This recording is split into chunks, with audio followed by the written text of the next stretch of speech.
evergreens in a dream of an island town. Draw a line in the sand and we'll smooth it down. And we decide we'll get in the middle, count 'em off one at a time, and we'll try to get us right. Awakening in the white sunlights out, waiting through the days and nights out. It's a slow shimmering summer. Your spell's pulling me under, rolling in a wooded hollow, showing me the moves to follow. It's a slow shimmering summer. Your spell's pulling me under.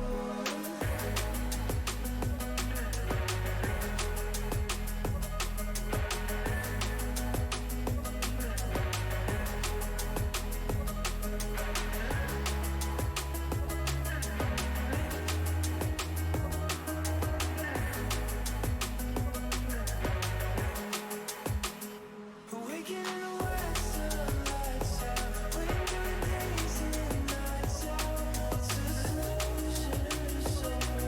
Your spell's pulling me under, rolling in a wooded hollow, showing me the moves to follow. It's a slow shimmering summer. Your spell's pulling me under. It's a hand on the ground, it's around for now. It disappears as the sea takes it in and swallows it whole. And just as it leaves, just as it's sinking, the motor will save our soul from too cold to keep low. Awakening in the white sunlights out, waiting through the days and nights out. It's a slow shimmering summer. Your spell is pulling me under. Waking in the white sunlights out, waiting through the days and nights out. It's a slow shimmering summer.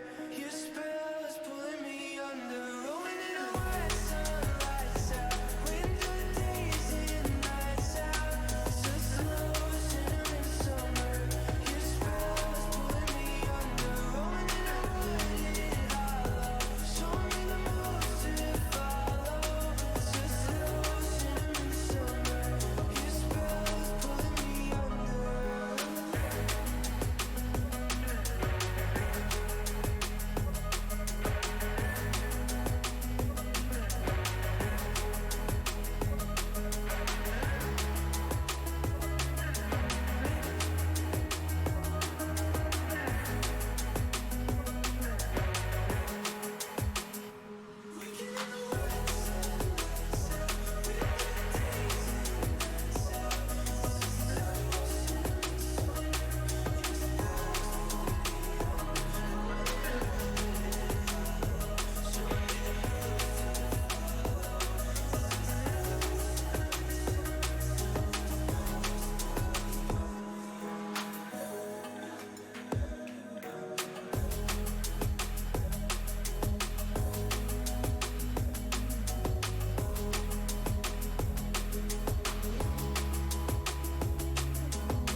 Waiting for the time to pass you by. Hope the winds of change will change your mind. I could give 1,000 reasons why, and I know you, and you've got to make it on your own, but we don't have to grow up, we can stay forever young. Living on my sofa, drinking rum and cola underneath the rising sun. I could give 1,000 reasons why, but you're going, and you know that all you have to do is stay a minute, just stay so stay. All you have to do is wait a second. Your hands on mine. The clock is ticking, so stay.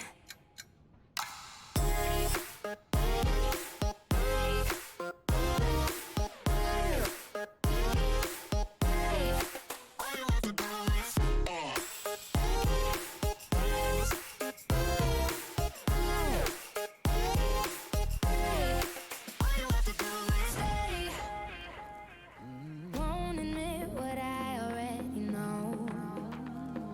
I've never been the best at letting go. I don't wanna spend the night alone. Yes, I need you, and I need to make it on my own, but I don't wanna grow up. We can stay forever young. Living on my sofa, drinking rum and cola underneath the rising sun. I could give a million reasons why, but you're going, and you know that all you have to do is stay a minute. Just take your time. The clock is ticking, so stay. All you have to do is wait a second. Your hands on mine. The clock is ticking, so stay.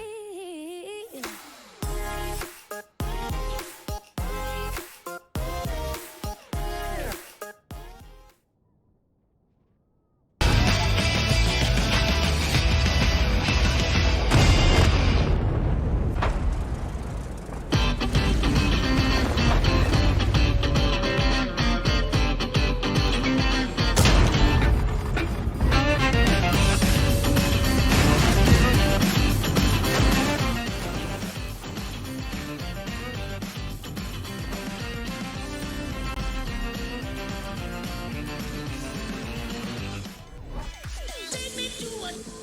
Just take me to it. Take me to it. Just take me to it. Take me to it. Take me to it. Take me to it. Take me to it. Take me to it. Disco.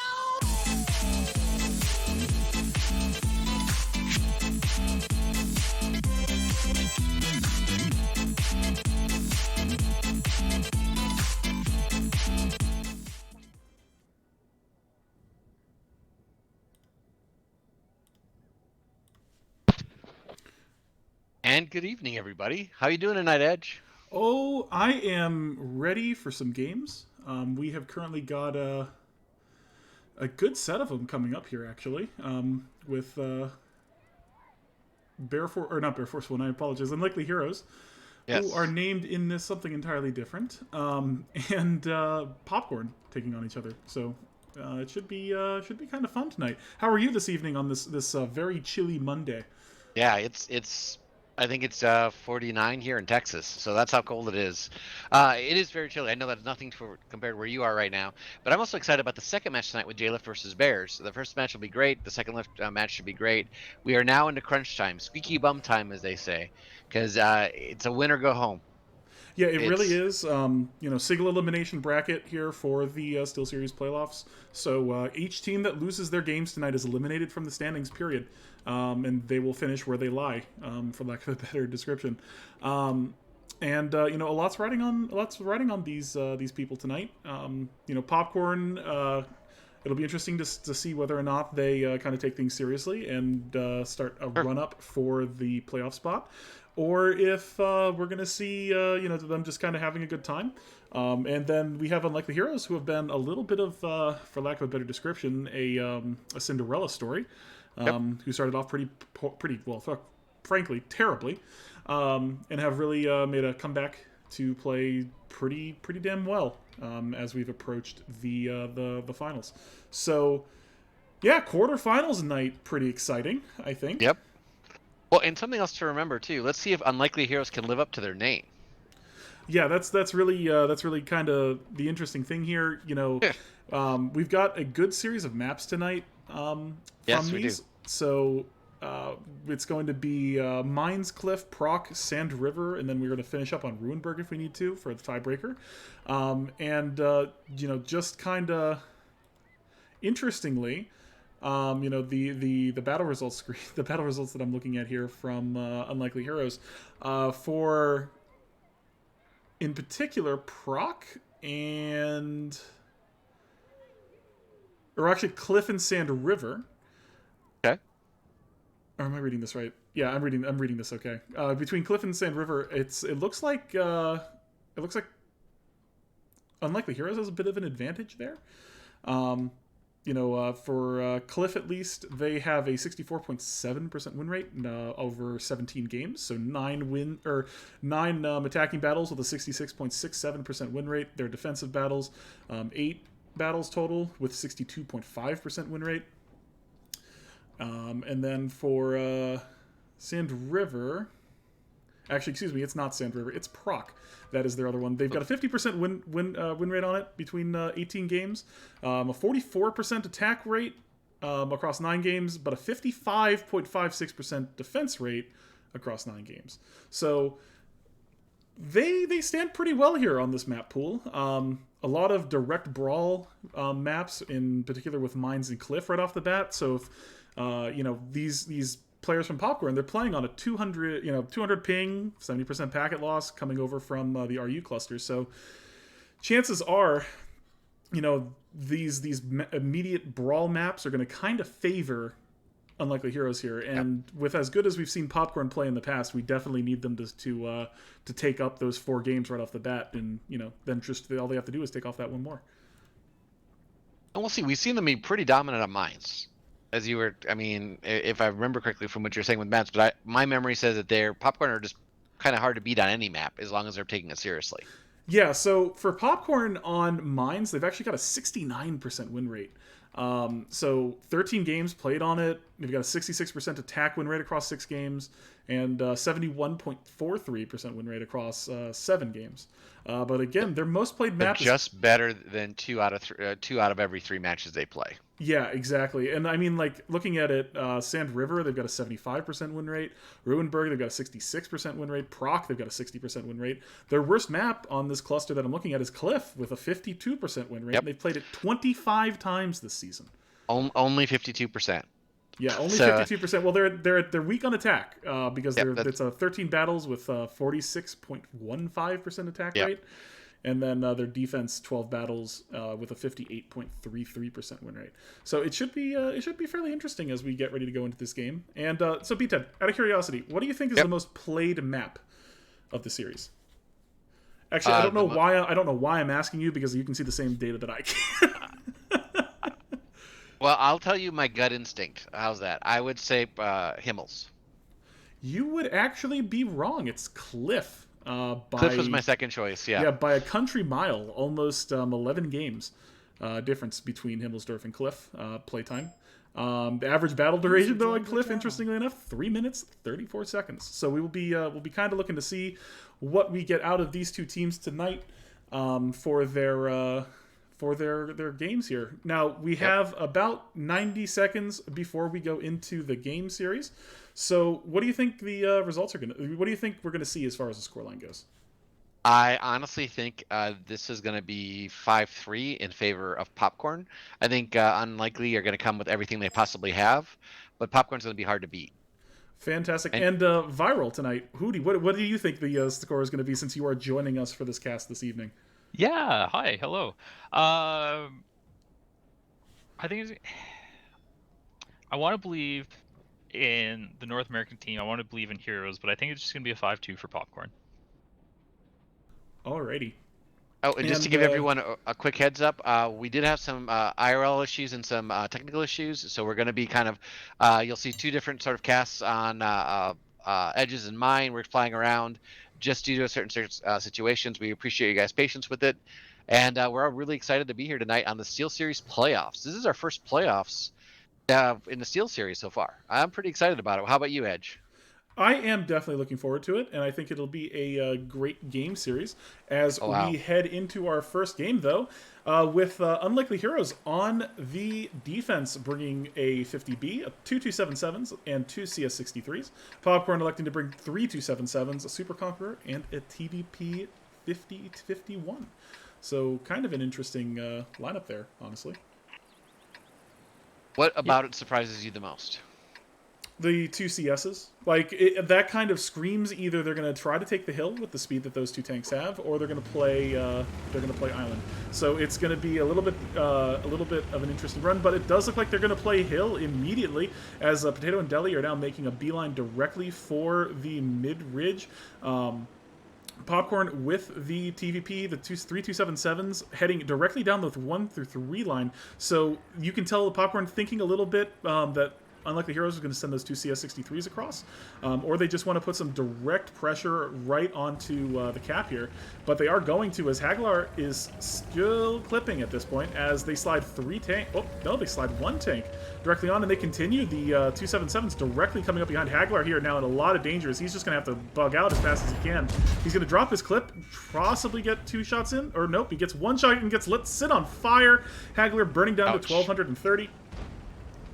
But now they have the hill, as the 3277s are not in a very good spot here. Haglar, though, bleeding a lot of HP, down to 45 HP, and Leatherman is going to pick him up in short order, and he's going to go down in flames there as Might Be Giants drops his clip. Cold in the 277 along with Paddington now making the play to come down towards Leatherman. As Leatherman goes down, Potato picking him up from that CS63 on the hill. Paddington and Cold now pushing around.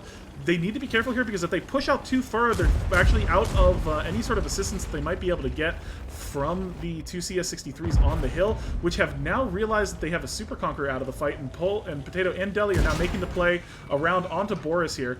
But in that speed mode, it does reduce their accuracy, so they do get 2 pins here as they come around the corner. Oh, yeah. They do manage to connect a couple of them here, but the DPM on the Super Conqueror is definitely going to keep Deli in a little bit of trouble here, but they do manage to get the pens here, and they will probably pick up the Super Conqueror here without losing another shot. Yeah, there we go. They do manage to pick him down. Cold, bleeding a lot of HP now, dropping to 492 as the TVP joined the 2277s. Paddington getting clipped out now by Might Be Giants and TVP. Yeah, this one's it's been a really weird, or I'm going to say more unconventional, at least from the North American sense, strat coming out from Popcorn with the wrapper on the bottom, and it hasn't worked out for them well this game. No, it definitely hasn't. They bled a lot of HP trying to take down Haglar there, and then Paddington and Cold in those 277s. Cold, by the way, happy birthday. With that push around the bottom corner, they used the wreck that was on that corner that they had managed to pick up as a little bit of a shield from the 277s, and just kind of kept them down long enough for the two CSs to make that push onto the Super Conquerors.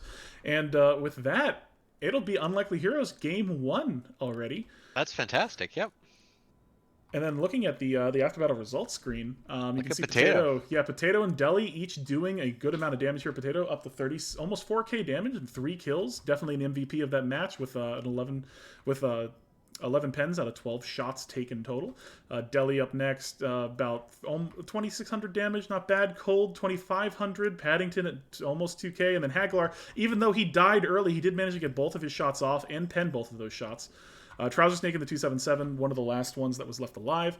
3,400 damage, and then Might Be Giants with 2,800 in that TVP. He did manage to get off 2 in the A-shot clips, so he made it work as best as he could. But really, Miles Beach and Leatherman bleeding a lot of HP, not really getting the shots that they needed. Leatherman, though, he died pretty quickly, but that under push from the Super Conqueror, or from the 277s, just really didn't play out for them all that much. It didn't, and those CS63s kind of gave them the right sort of tanks at the right sort of times. Really well played. That was fun to watch, and also it felt kind of. I wonder if Haglar was used as bait at that point. Like they knew he was going to go down. Let's use him as best we possibly can. Kind of like a sacrificial pawn, if you will. Once they swung around. No, I don't think he was necessarily used as a sacrificial pawn. He kind of became that. That's what I mean. He became some of the damage. Pawn, yeah, but I don't think that was initially the plan. I think he was just kind of there to try to clip out anything that might push hill. Yep. But he did manage to get those 2 shots off at least. He did get the shots up. I think that button hook underneath just kind of surprised everyone, but I liked how the CS63 set up on the hill to kind of counter. And then once they saw that Super Conk, it was just like you were saying, they rolled down, and that really became, I'd say, one of the pivotal points. Once they got the conk out, it was just an overall fun match to watch. Oh, absolutely. Yeah. I was going to say the conk was kind of put in a difficult position there because the battle was so concentrated down in the south. He had to start doing something, or he might as well have just been a dead tank. So when he committed up the hill, it was unfortunately a perfect situation for the two CSs to just commit into the S-Conk and pick him up as almost a free tank, as the other 3 tanks from Popcorn weren't able to capitalize on the 3v2. No, absolutely, and they did manage to capitalize on it by sending both of those CS tanks down onto the Super Conqueror. The Super Conqueror has great DPM, but when it's getting circled like that, it's just its maneuverability really kind of shows because it's not able to keep that strongest armor to the front. And kudos to Unlikely Heroes realizing that and pushing the envelope there to make sure that they took advantage of it as much as they could. And congrats on their first win on Mines. Is that their first Oh, win? that's like, right, in general, yeah. Or At all, yeah. Oh. They've played 4 battles on this map. Zero. Oh, geez. Yeah, congratulations, guys, on your first win. If you're going to pull out your first win, tonight is the time to do it. I really cannot emphasize that enough. I mean, what better time than right now in the middle of your first game of playoffs against a team that is favored against you to pull off the win? Especially on their map pick. Yeah, exactly. And here we go. In we go for our next game on Mines. We have Popcorn on defense this time with an IS-7, 2 Super Conquerors, a Batchat 25T, and a CS63. Unlikely Heroes bringing 2 277s, 2 Batchats, and a CS63 as well. So, interesting lineup here. Those 2 Super Conquerors, they kind of tell for a bit of a base defense. It's definitely going to be more of a camp. They'll put the IS-7 most likely below the ridge on the central area, and the 2 Super Conquerors to support them, while Might Be Giants and Boris most likely head towards that island area. Yeah, that's I'm going to say the conventional approach, but we've also seen some unconventional things looking back at the last match, or last battle, sorry. And EU tends not to, I'm going to say, be as hesitant to take an unconventional comp and just push the hill with it. So we'll have to see how they react to the separation that Heroes is going for right now. Boris getting lit by the 2277s there by Delhi.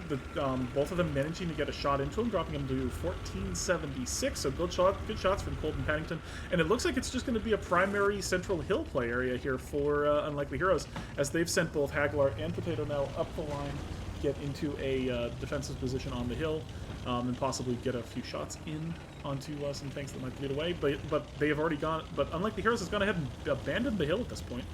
So they're sending Delhi now up to the 9 line to apply some vision down there. And they're most likely, my guess, they're setting up for an 8-9 line push down into the K8 corner. Yeah, that's Potato being a bit of a potato there, dropping some HP as he slid off the ridge incorrectly. No. Haglar showing how it's done, though, does manage to get down completely healthy. So Potato bleeding about a shot worth of damage there. Yeah, the easiest way for the attack to break this camp is going down the 8 line. We'll just have to see how fast Popcorn can react, with they can get the tanks into the correct positions to try and support the Super Conk that generally ends up dying very painful death towards J7. Well, the J7 Super Conqueror Trouser Snake should be actually be in a decent spot here, because he does have Leatherman and the Super Conqueror down low at the base of the hill. Generally, that spot is played by Miles Breach in that IS-7. So as long as Leatherman gets a good spot, and I think he does get the eyes on Deli and Potato here. So that Super Conqueror DPM is going to play a big role here as he gets the track on the Deli as well. And Deli eats 2 shots worth of damage there. Haglar now bleeding a lot as he tries to cross as well. Deli's probably going to get picked before he even gets into a position here to support. They've now decided to abandon the push on the Trouser Snake, and they're just trying to farm down Leatherman while they have the opportunity to. They do pick him up, but at what cost? They've bled a lot of HP here. They are up by 1 tank at the moment, but Haglar dropping to 250 HP as Trouser Snake is still completely healthy as well.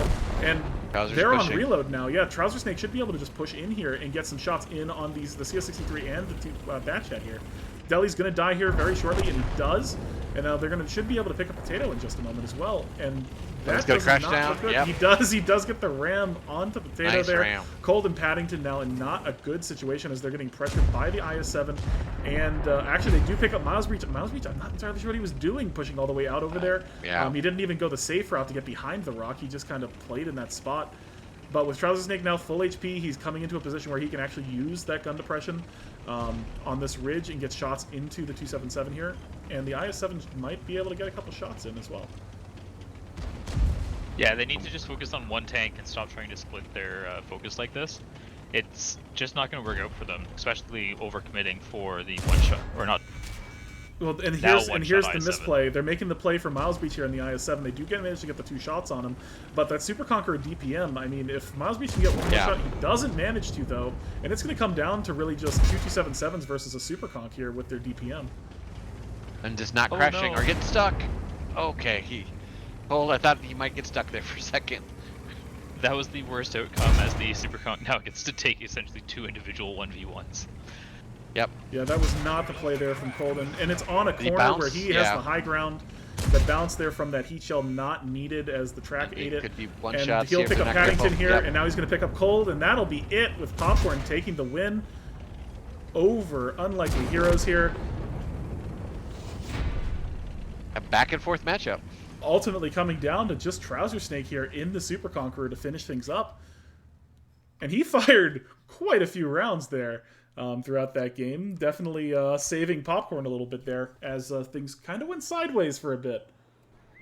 Yeah, so something that I'm going to say the less experienced players might not notice there is the skill gap that we tried to identify with her predictions comes down to the small things, the rotations, being grouped up together, being ready to make pushes when you have to make them. The full health 277 from Heroes there at the end, he drove all the way down towards the cap when what they needed to be doing right at that exact time was counter pushing into the I7 when he was still in the overly exposed area before he got up onto the high ground. And also there was earlier on when the batch hats and the CS were just dying to the one S-Conk, which I think was Leatherman in the back there coming out from J7. They were hesitant and slow in just dumping into the batch at CS IS-7 cluster of tanks. Yeah, Jesus Christ, Trouser Snake doing almost Look at that, 6,500 damage that game. The next closest person on his team, Miles Breach, with only 1,500. You know, it's there's card carries, and then there's whatever the hell that was coming from Trouser Snake, keeping that gun firing. Yeah, it's 17 shots fired, 16 hits, 15 bends. That's awesome. Yeah, that's a good run from him. And to highlight exactly what Viral is bringing up, if knowing how to run routes, knowing how to keep your guns active when you get into 2-on-1s, or how to use your tank. It seems if you play World of Tanks, you've learned some of the basic things like this, I'm gonna guess. But the difference in that level of play and randoms and the level of play we're seeing tonight, that was a great example. And Trouser just, I guess he carried all the popcorn at that point. Yeah, he got the extra large bag at the Fader that makes you sit there go like, what the hell is this person gonna do? Where does that all go? But if they didn't have high blood pressure going in, they will with going out with that amount of salt. But great play, great job. Trouser Snake did exactly what he was supposed to do in a Super Conqueror. Kept the gun going the whole entire time as much as he possibly could. Yeah, so it was Trouser who was in J7, and it was Leatherman who was at the base of the hill, because Leatherman died right away. Yeah, and ultimately Leatherman, though, he died pretty quickly, but he is probably more the reason why Popcorn was able to pull that off. Just existing in the Super Conqueror, he was able to eat a lot of the DPM that those two bat chats could have pushed out.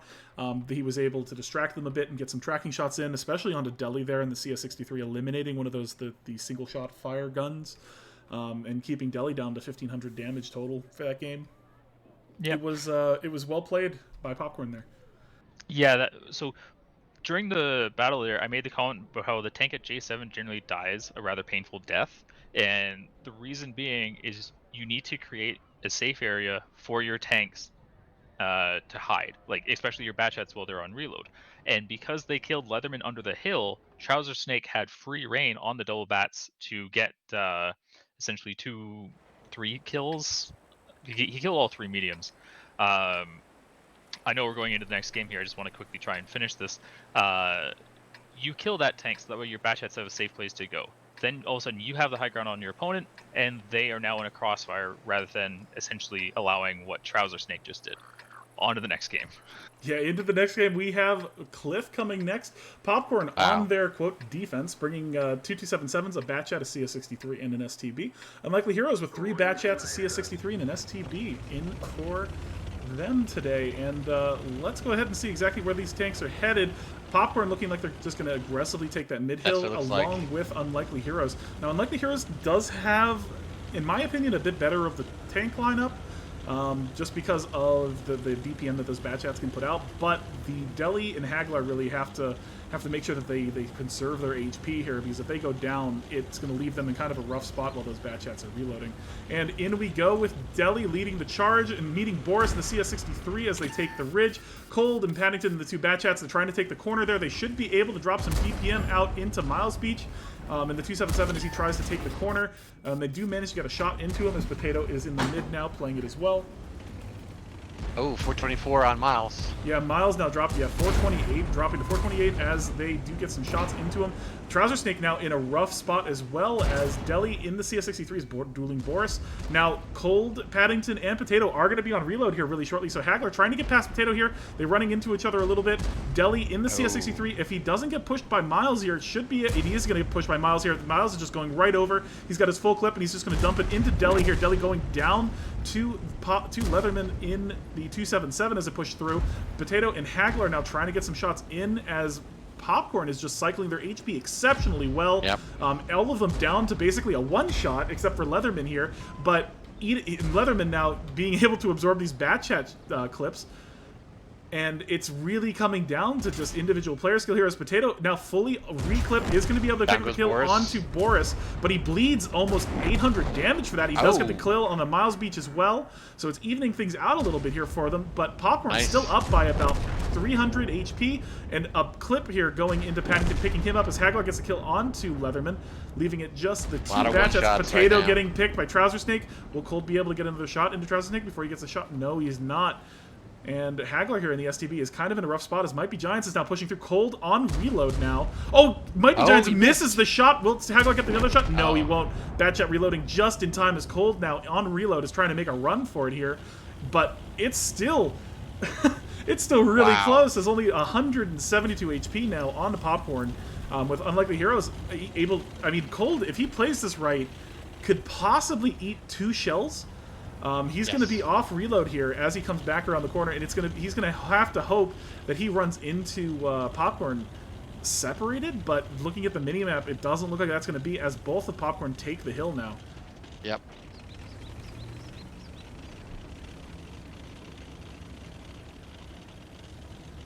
Interesting setup here. You have Might Be kind of covering that north side. And Trouser looking down the path. Gets a shot off but misses Cold. No shells came in. No shells came in on Cold. Cold hasn't been Trouser fired. It might have been a blind fire. Yeah. No, he's shooting heat. So the fence eats heat shells. He was essentially just removing the random possibility of the fence just eating his heat shell. Cold getting spot though from Trouser Snake as he pushes up. Might Be Giants is going to come over, and in reality, Might Be Giants almost should like dump in on Cold here and just kind of eat the shot. Ooh. It's so dangerous though. This is a trade-off. Yeah, you don't get your timing just right.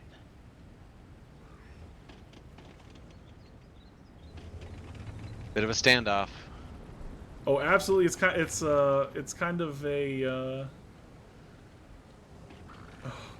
Oh gosh, Cold! Don't go too fast. Don't crash. Oh dear God, Cold! Almost throwing there as he went down that ridge. He's trying to get out of there, but he did manage to get away for free. He actually got away undetected, but he's not in a good spot here. Will Trouser be able to pick him up? No, Trouser doesn't commit over too far. I wonder how he's gonna win now. Yeah. It makes that whole play earlier. This is something Rockstar's, the old Wiggle on caster used to say. He paid the toll for getting in close. And then he just gave up everything that he did. So he gave up the 360 some odd HP for nothing. It was a misplay there by Cold, absolutely. And it doesn't look good for Unlikely Heroes here. I think he's I'm wondering if Cold might have forgotten that he's on attack. Because it's a situation where these two guys these three guys are... Cold is almost hoping that they're going to make the mistake to push onto him, but with the STB, and the Batchat, will he have the gun elevation? Oh! Ooh, Trouser Snake just missing the shot. I mean, that is what World of Tanks is. It is a game of mistakes. And at this point, he's definitely in a Yeah. situation where if they don't make any mistakes, he has no way to win it. Yeah, a game of mistakes is definitely a good way to And put don't World of forget, it's Tanks. taking advantage of those mistakes. It's Yeah. if you don't take advantage of them, you're kind of creating your own mistakes. Oh, Down and he that goes. pen, that was a Wow. sliver of a shot coming in through that the two houses there, getting a pen just on the back left drive wheel of the Batchat and That was pulling in a awesome. win for Popcorn there. And that negates Heroes picking up the 1 win on Mines. Yes, for pick maps, you're right. So it's now 2-1 for Popcorn. But another really close, fantastic match, competitive. Just a lot of things I love to see in World of Tanks. With Cold with 3,099 damage. On his side, the next one down, Delhi with 2,395. Haglar with 2,064. Potato with 1,701. And Paddington with 1,209. On the flip side, Trouser Snake with 2,407. There might be with 2,240. Miles Beach with 1,935. He has Leatherman been with rechristened Miles Bitch now. oh, Absolutely. I was unintentional, but it's all in good fun. and as I turn bright red right now. Oh yeah, so you have Leatherman with 1,575 and Boris with 1,541. Another fun match. These are what I think playoffs matches should be. Close type matches, really coming in with new strats. I like the different tank choices that Unlikely. I get the feeling that they've been practicing specifically for playoffs, and I'm excited to see what the remaining matches have in store for us. Absolutely. Well, we're going to see another game on Cliff. It Yes, should, I which is think, great. bring a bit of contention between these two teams because Cliff is definitely one of those maps that we've seen quite a few good brawls on, and you saw just the individual player skill from Popcorn there, being able to cycle that HP throughout that game.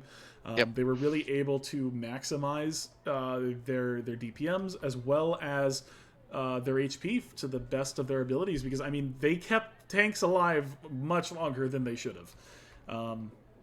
It's not as a shame on Unlikely Heroes, but the way that the reason it got so close was Unlikely Heroes was unable to get those picks without bleeding a lot of HP on those tanks that were one shots. We saw Potato go in and drop almost 800 HP just trying to get the 2 shots.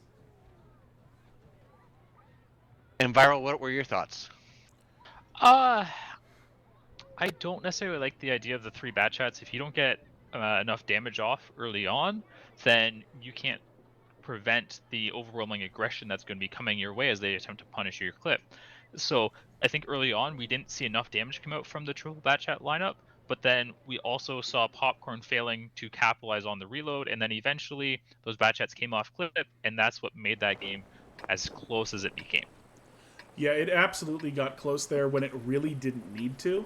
Yeah. And as we go in, we have Unlikely Heroes on defense, bringing a 277, 2 Batchats, a CS63, and an STB, and Popcorn bringing in two 277s, a Batchat, and 2 STBs as well. For this next engagement on Cliff. Now, as always, we just looked at it. Looks like we got raided by WAD-NA. As always, to explain the way that this works a little bit for everybody, this is a best of 9, so first to 5 wins, attack defense, with each team getting to pick their. Each team getting a chance to attack and defend on each of the maps that were picked before the game started. And we are on Cliff now with Popcorn leading 2-1 over Unlikely Heroes.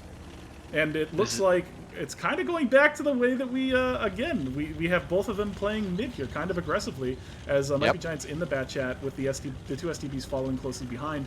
Now, Delhi in the C63, not taking the best route there, bleeding a lot of his speed as if he was going to try to get up into the little mid-ridge here behind the hill.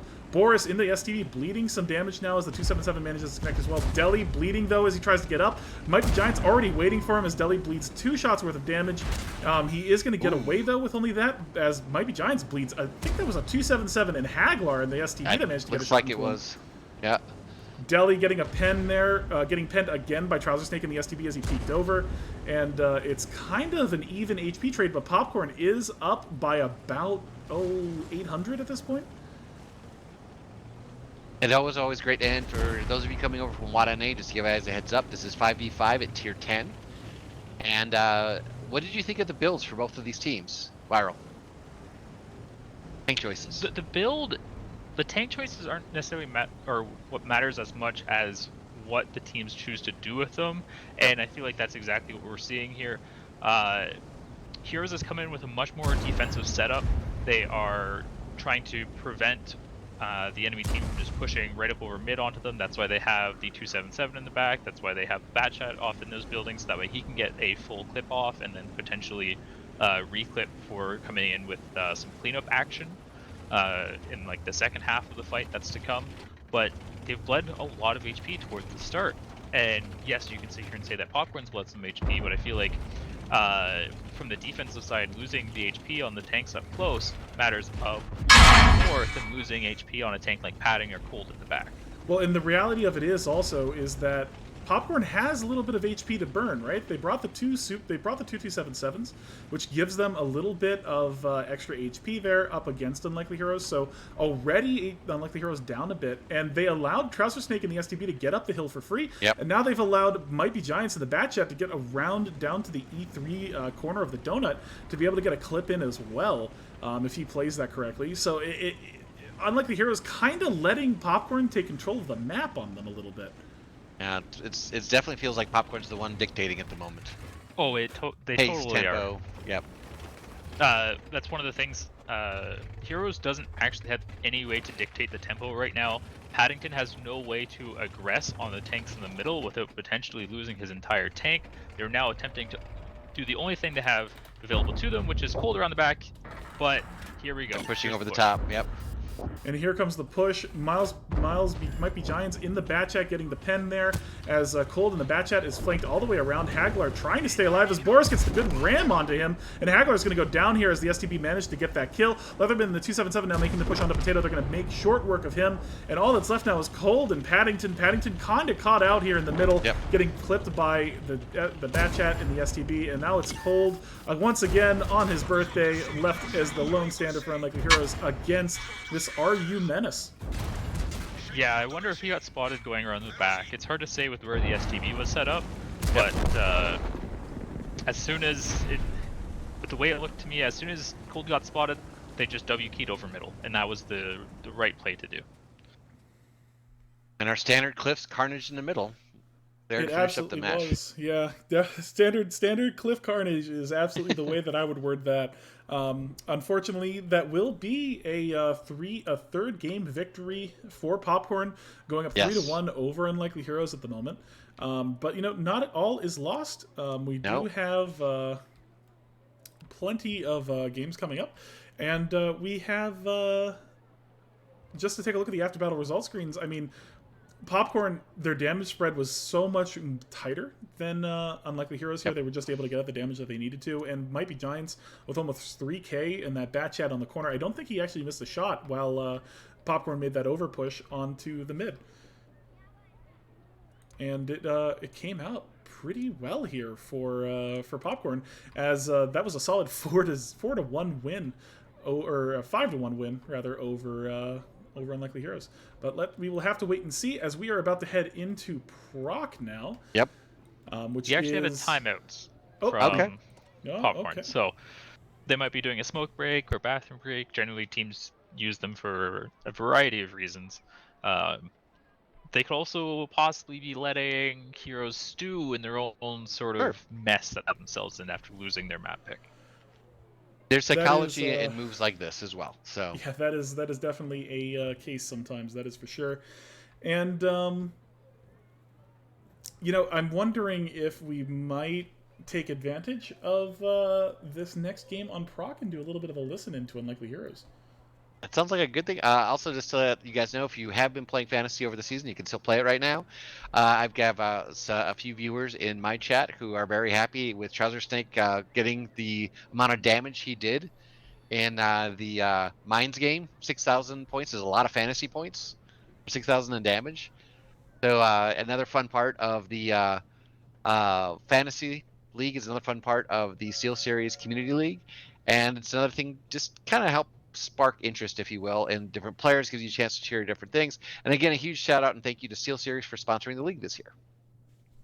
Yeah, these players are ultimately playing for some actual, well, not monetary value, but some actual rewards, as they will have the opportunity to win potentially some SteelSeries merchandise that SteelSeries was kind enough to sponsor the league with.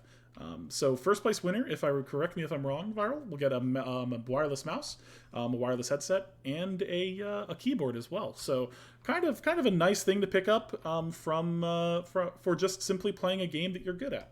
Yeah, I think they get the same headset that all three of us are using right now. Yeah, well, it's definitely a comfortable headset, and with good battery life. So we're kind of simping here right now for SteelSeries. I would do apologize everybody, but they help make are us happy. I'm more than happy to sponsor and talk about SteelSeries because they had the foresight to sponsor the league this year. Oh, absolutely, and this wouldn't be what it is without sponsors help making it more valuable for players to actually invest time into this. Yes. Because one of the things that comes up from playing in some of these tournaments where if you don't have monetary prizing, it's just in-game prizing, you tend not to have players take it as seriously as when there is something of value on the line. Absolutely. And we have about 15 seconds now before we head in, and we are actually heading in right away to Proc. So why don't we go ahead and hop up to listen into Heroes. Heroes, Unsung Heroes, yep. Unlikely Heroes, sorry. A little bit of both. I don't think so though. So I think we're still gonna have the STB here to start. Haguar, I think you do a run here. You do a run here just to see if there's I7s, and then you come back because you can outspot anything on 2 line no matter what. And we're set up with triple people on 2 line anyway. So. Triple people, yeah.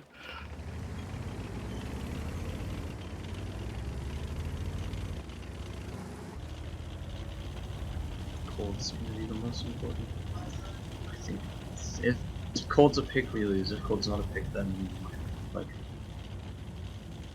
that's probably just gonna be how it turns out. Shove one line and we farm them.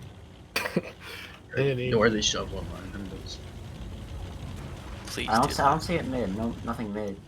Okay, yeah, here. Yeah, they are. Okay, Cold, you have to come back to the rock.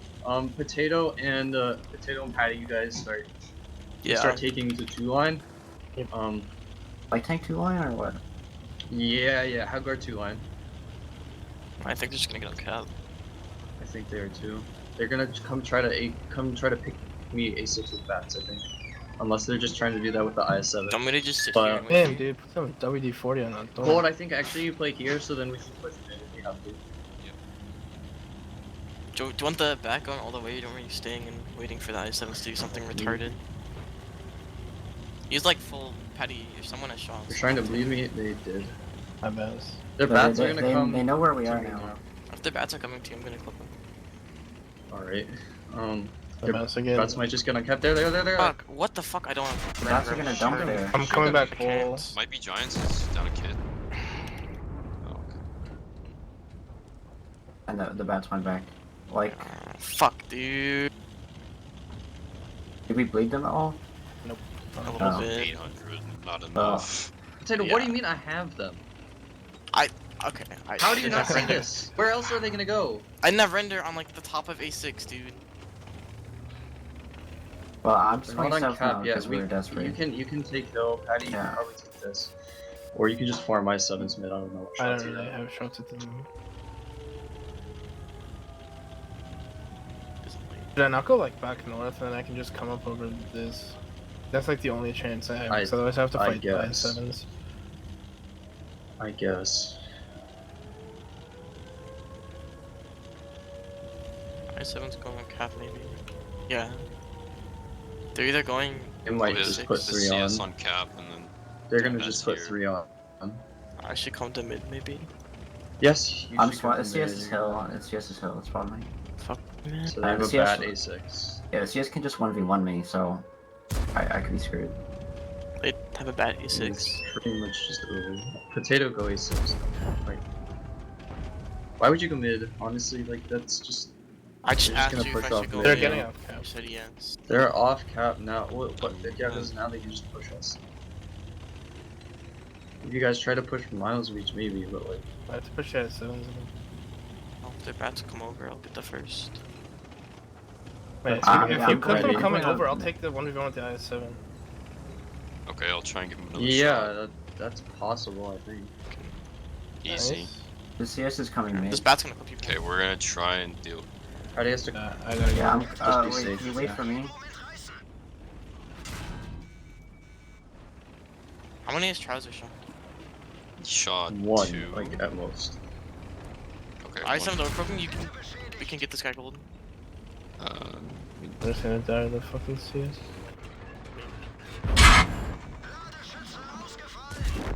try to Yeah. shot another one.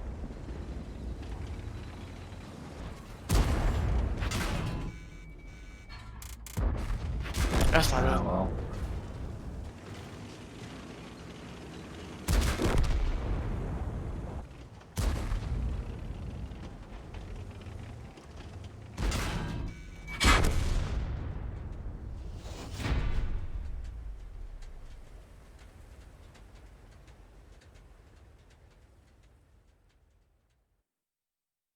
I think we should have just taken heavies and shoved some. Channel switched.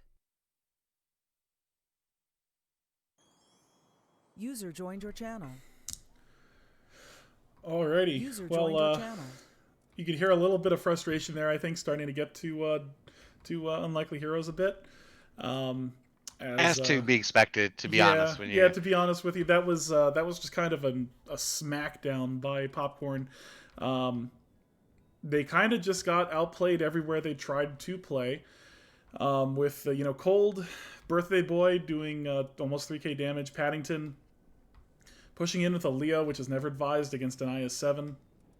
And then a I like the C63. confidence. It just didn't end up being, what's the old saying? Good initiative, bad judgment. Well, it ultimately came down to the fact that, Potato didn't have shots with that Bat Chat to cover Deli. Yep. And they were able to pick Deli in the Super Conqueror for absolutely free. Yep. And, immediately from that point on, Unlikely Heroes was on the back foot. So it really just didn't play out well for them. And we do talk of teams prepping and everything, and Popcorn may have prepped as well. I mean, they're here tonight. They're playing very focused, and it shows. They're up now 4-0, and we're getting ready to possibly see the end of the series here. Well, the commentary that generally comes when Popcorn shows up is Popcorn, is it actually Popcorn, or is it just drunk Popcorn? And I think it's very much shown. We were making comments earlier about how Popcorn was already in the TeamSpeak when I arrived. They were ready to play, ready to go and get things started. And they have shown that, as much as people have discounted them as being kind of like a fluke of nature, they are definitely proving to be a bit of a force of nature here, as they are making it almost a clean sweep here against Unlikely Heroes as we enter match point. Yeah. Very, very true. Go ahead, Viral. Sorry. I don't think they're gonna do it. They have to win 3 in a row right now, and we've just seen a bunch of, I'm gonna say, shortcomings of the team, where they're slow to react to something, or they're just not in the right positions. They're just that little bit off in all these small areas where Popcorn is playing so much better as a 5-man unit. There's experience as a team that is being shown that I think Unlikely Heroes hasn't quite mastered yet. Unlikely Heroes, I think, has exceptional players, but they don't have the unit cohesion that would be needed to overcome a team like Popcorn. But that being said, I could be wrong. I've been wrong before. But in we go with Popcorn on defense now, bringing 3 IS-7s, 2 Bat Chats. Unlikely Heroes bringing 3 277s, a Super Conqueror, and a T100 as well. It'll be kind of... I would say that let's do a listen in to Popcorn, but because they are Russian-speaking, I think we'll hold off. Just in the interest of making sure that we have... things running correctly. All right, so in we go. Popcorn with those the 3 IS-7s and the 2 Bat Chats. It looks like they're going to play hard 2-cap here. Interesting start. Yeah, I unlike like the those heroes, IS-7s on this map. well, unlike the heroes using Haglar again in the T100, I don't necessarily think that it's the best role for him. Because Haglar is a very good player with, pretty much any tank you put him in. I was gonna say But put a him in an T, autoloader, put him in a heavy, and he can yeah, still I, make I it all just work. I feel like a T100 is kind of a waste. Sure. But you can see Unlikely Heroes. It looks like they're going to make a one-cap play, as Popcorn in the IS-7s are making an aggressive run up to get to the mid with those 3 tanks. They can go hull down in easy positioning there, and they Yeah. might be. Yeah, it's not looking too good here for Unlikely Heroes. I really don't like this play. It kind of feels like a play of desperation almost, as opposed to like a super smart play. This Well, is just more as we were them- leaving, they said that they're going to grab heavy tanks and just go for it. So I think we might be seeing that execution. Yeah, so what happened is off the start, Hegler actually spotted all 3 IS-7s crossing B6. And that essentially has given heroes enough information to make a very greedy play where they're trying to put all 3 on cap. But we're already starting to see the punish coming out from Popcorn, where they're just going to high ground and control these 3 277s that are sitting in the low ground with nowhere to go because 5 they can't seconds. properly. They're gonna have to hit the shots though. The thing is, though, the IS-7 is not the most accurate tank in the game. They did manage to get an HE reset there on Cold, and they do get another there on Paddington, so they've got plenty of time now to work things out, as they've got both the Bat Chats now making the push on to Poor Potato here, and he's just getting absolutely shreked. And Haglar not really able to provide much support there because, the T100 is just not a DPM tank. He's going to try to chase down these Bat Shots as both of them are on reload now. He might be able to get some damage in. You can see that he is, but it's still not really going to be that much. As now Deli and Paddington in the 277s are now just making the play onto the IS-7s. They're going for Leatherman here first. Cold leading the charge correctly, using his HP as kind of a shield, but Deli lagging back in the 277 was not in the best position there. They're just trying to put some damage into these IS-7s before those Bat Shots get off of reload. Hagler, having chased down Might Be Giants, is now having to run himself and just join the brawl as much as he can. Cold trying to simp for for Paddington there. He's gonna get a shot into Trouser Snake, but it's not gonna be enough. The HP actually in favor of Unlikely Heroes at the moment. They just need to chew through this IS-7 before the Bat Chats can really affect the outcome that much. Yeah, that's exactly. Hagler getting the fire there on the IS-7 was huge, as we're seeing the Bat Chats clean up the last of these 277s. Will Hagler pick up these 2 Bat Chats? He gets a Bat Chat. He does get one of them, and Cold bounces the shot off of Might Be Giants. The heat shell absorbed into the tracks, and Might Be Giants is going to get another shot off. Is he going to get another? And no, Hagler is going to pick him up, and Cold bounces the shot off the gun of the IS-7, and now it all lies in the hands of Haglar and Miles Beach as far as these 2 teams go. Will they end it, or will Haglar be able to game on this IS-7? So one thing you guys can't see, because you're running the mod and I'm not, is Miles Beach is ammo racked, but Haglar doesn't know that. Yep. I'm not running the mod either at the moment, so I can definitely see that ammo rack, and it's Hagler. That's the important of information. It's why spotting's so important in this game. Oh, good shot for 332, and I think he's able to break contact. Well, Haglar's definitely already broken contact. The T100 will outspot an IS-7 anytime. Every single every day, time. The IS-7 is great view range for a heavy tank, but the caveat there is for a heavy tank. So with that in mind, Haglar does have the advantage here. He's dropped Miles Beach down to 399, and Haglar just kind of needs to wait. Now, there it is, and Miles Beach now making the play, trying to come back. Miles Beach not sure where he's been spotted from. Yeah, this is what I was saying earlier.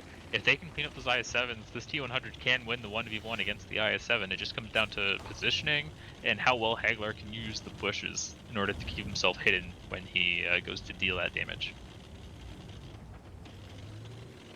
Really almost the best play here from Haglar would be to come up the mid, because Miles Beach is going to stay there. He knows that he's getting spotted. He knows that the T100 is somewhere over there. It is ultimately Popcorn's play to kind of keep this defense going. It's 2 shots from an IS-7 to kill Haglar, and to be frank, 2 shots from Haglar to kill the IS-7 with that T100 gun. So yeah, and Haglar's making the play that he needs to now, making the push out. He's coming across. He's going to try to use the mid ridge to get a shot into the IS-7 from behind because Miles Beach is trying to hide in that little like the G5 underneath the ridge. Haglar needs to be hoping though that he's not looking the other way when he crests it. Yep. Haglar's And he doesn't want to hit any fence, anything that can give his position away early. Oh, there we go. There's the pen. There's the pen onto Miles Beach there, dropping to 105 HP. Haglar, 2 minutes remaining, and the continuation of Unlikely Heroes' dreams here still on Haglar's shoulders. He has 8 seconds to get on cap in order to try and win by cap. Otherwise, he has to go for the kill, which we're seeing now. He's going for the kill. Haglar using Bond Rammer, Bond Vents, and Bond Optics. So no CVS to be able to eat through the view range on these bushes. This is kind of a risky play here, him coming in this way, because the IS-7 can spot him as he tries to make that run, but it looks like he is pushed back just a little too far. It looks like Haglar is just going to try to eat the shot and hope that he pens the next one onto this IS-7. Where did Miles go? Miles falling all the way back. Holy crap. Yeah, that's not a very good... That's play. Yeah, it's a good position, though, by the IS-7. It's going to force Haglar to kind of over-peak on him to try to get the kill. Oh, and the bounce off 200. What the hell? They both bounce each other as Haglar now makes the push in. He's going to out-reload Miles Beach here. Oh, no, he doesn't, as Haglar eats the shot. Haglar needs to pen the shot. He should get it, and there it is. Unlikely Hero staying alive for another game, making it 4-2 for this series. Another fantastic, great fight back by Unlikely Heroes. Great fight back. Yeah, that was awesome. It was awesome, but it was so close. One of the things you have to do as a light tank in those situations is you have to keep the tank spotted. And if you don't keep them spotted, they can sneak away with what almost happened there for Miles Beach.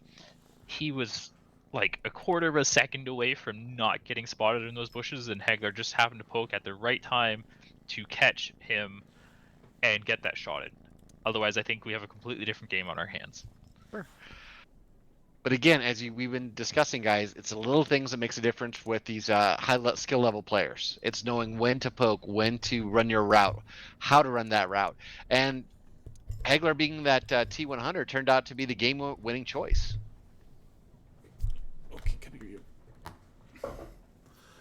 Yeah, I mean, I commented on, Haglar not being that not being the right tank necessarily to keep Haglar alive. Could it have been better if he had been in a different tank, like a little bit closer? Maybe. But, we'll never know. But he ultimately did 4,800 damage there and kept Unlikely Heroes alive after, what looked like a pretty solid loss for them. Yep. When all three of them pushed over the 277s, I wasn't sure what would end up happening, and I'm just really happy with another close, tight, well-fought battle between the two teams. Now, we're going on to Sand River, and I'm pretty certain this is where Popcorn has a 100% defensive win rate, if I'm remembering correctly. Hold on, let me check. Yep, I'm looking myself.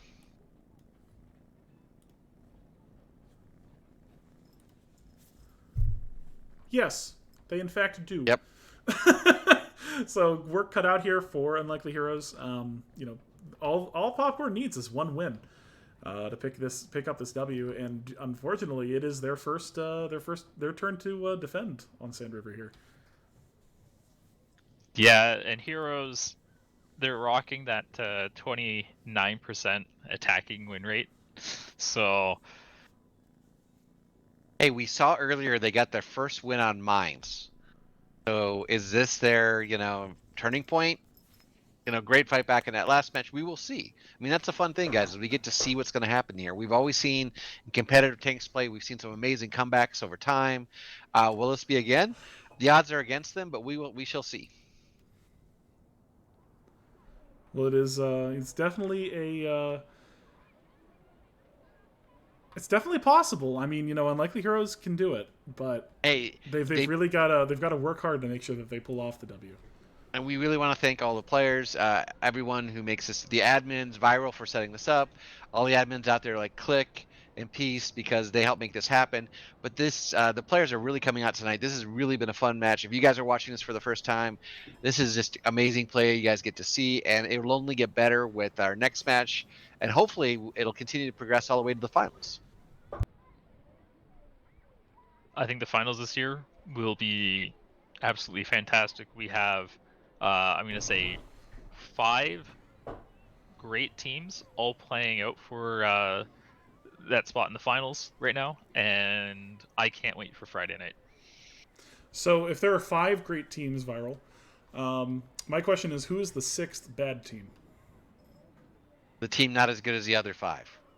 The nice way to put Yeah. it.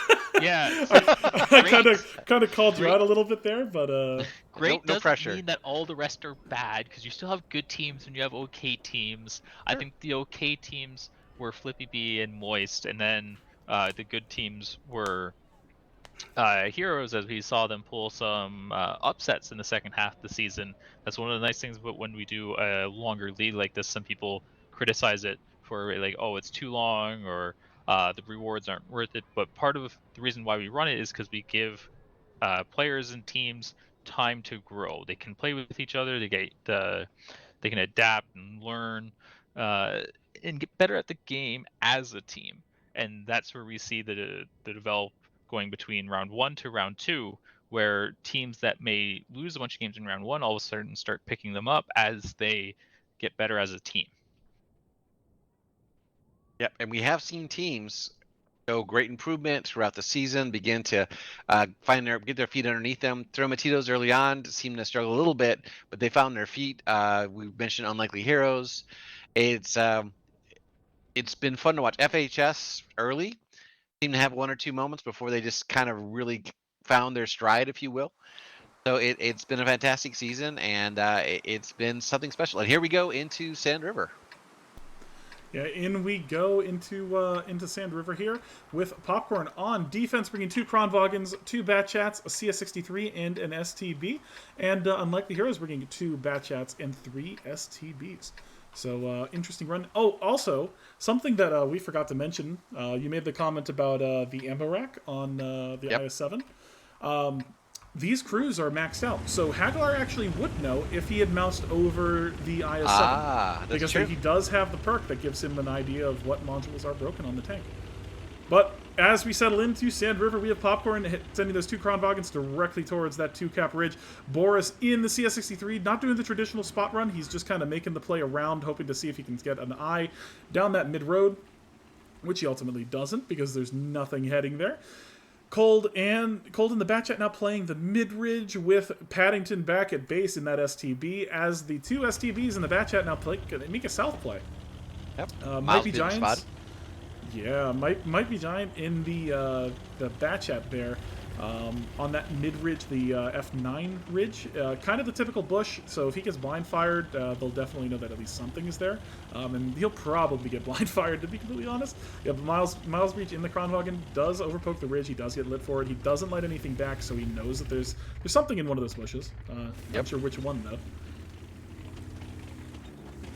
And if you've been watching throughout the regular season, you know you get to check a bingo card, one of the bingo spots with the Kronwagen. Since all the way back on, what was it, match day 2, when we were kind of surprised to see them, they've been kind of meta for Sand River. Sand River and like some other maps as well. Yep. You know, it's been kind of interesting. But here we are. We have now Hagglar, Potato, and Deli in the STB, all on this down on this the back corner. They've got Paddington in the STB now making the move up as they put some pressure onto this mid-ridge. Deli, though, he needs to stop. If he peeks that and gets lit by the Batchat, the jig will be up, and they'll be.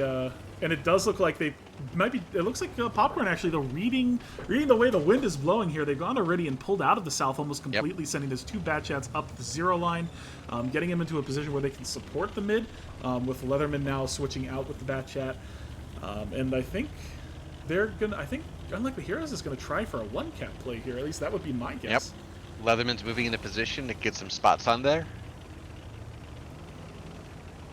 Yeah, I was going to make the comment about the Batchat leaving and the STB coming down, because that's kind of a weirder play as Deli gets a nice connection there on the Kronwagen. I don't know if that was the best play by Deli, though. He does get the shot onto the Kronwagen, but now, with the way that the maps are, they know that there's stuff down here now. But Leatherman in the STB lighting Deli as they push across.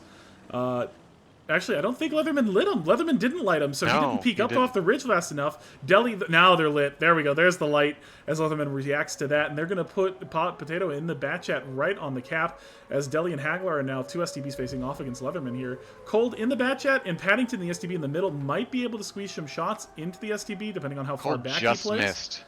Yeah, I think it was Cold who fired. Yeah, depending on how far back he pokes, Cold might be able to get a couple shots in there, but that bat chat gun is definitely a fickle beast. Potato needs to stop moving. Potato, if those Krons have optics, he does not have the camo. And it looks like they finally told him to stop. As the Kronwagen now making the play, he's coming in. Miles B. Giants and Leatherman here will probably be able to put some cap pressure onto Hagler and Deli, and the Kronwagen can play the hull down here and just kind of eat shells right through the front of an STB turret. So he's going to have to play this. The Hagler and Deli are in a bit of trouble here. Yep.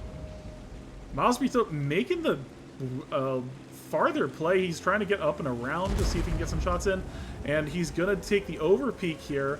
And he'll be able to drop his 3-shot clip into Hagler, most likely, as he gets 1 shot in, 2 shots in. Will he get his 3rd? Another shot into Hagler. They get a 3rd shot into Hagler. Hagler down to 205 HP. Leatherman should be able to pick him up here, and they do. So, good pickup by Popcorn here, as now Deli and Potato are going to have to put some pressure onto the STB. Cold and Paddington still out of the fight completely here, trying to get some shots in Trouser Snake into Boris here. But Deli over-peaking in the STB now onto these tanks that are down in the little the divot here. And here comes Boris. And Deli gets picked by Boris in the CS63. And Potato now on clip is going to have to run or try to run back towards some friends. Paddington now getting shot into as he tries to push out. It doesn't look good here for Unlikely Heroes at all. No, they're caught in a crossfire. They didn't kill the low HP Kron, which is really going to bite them in the butt. Oh, Miles might be on fire. Oh, Cold getting the kill on the Mighty Giants, but Boris ultimately picking up Paddington there with the CS63, as Paddington was just kind of out in the open and just eaten alive completely. The HP is still close, but it's not the best situation here, as it's just 2 Batchats now left alive against 2 Kronwagens and a CS63. They have to play this so cleanly in the double bat because they don't have the armor to block anything, whereas you have Popcorn here, who they have 2 Kronwagens. Those Krons can poke up on hills and gather information safely without getting penetrated or being punished for gathering that information.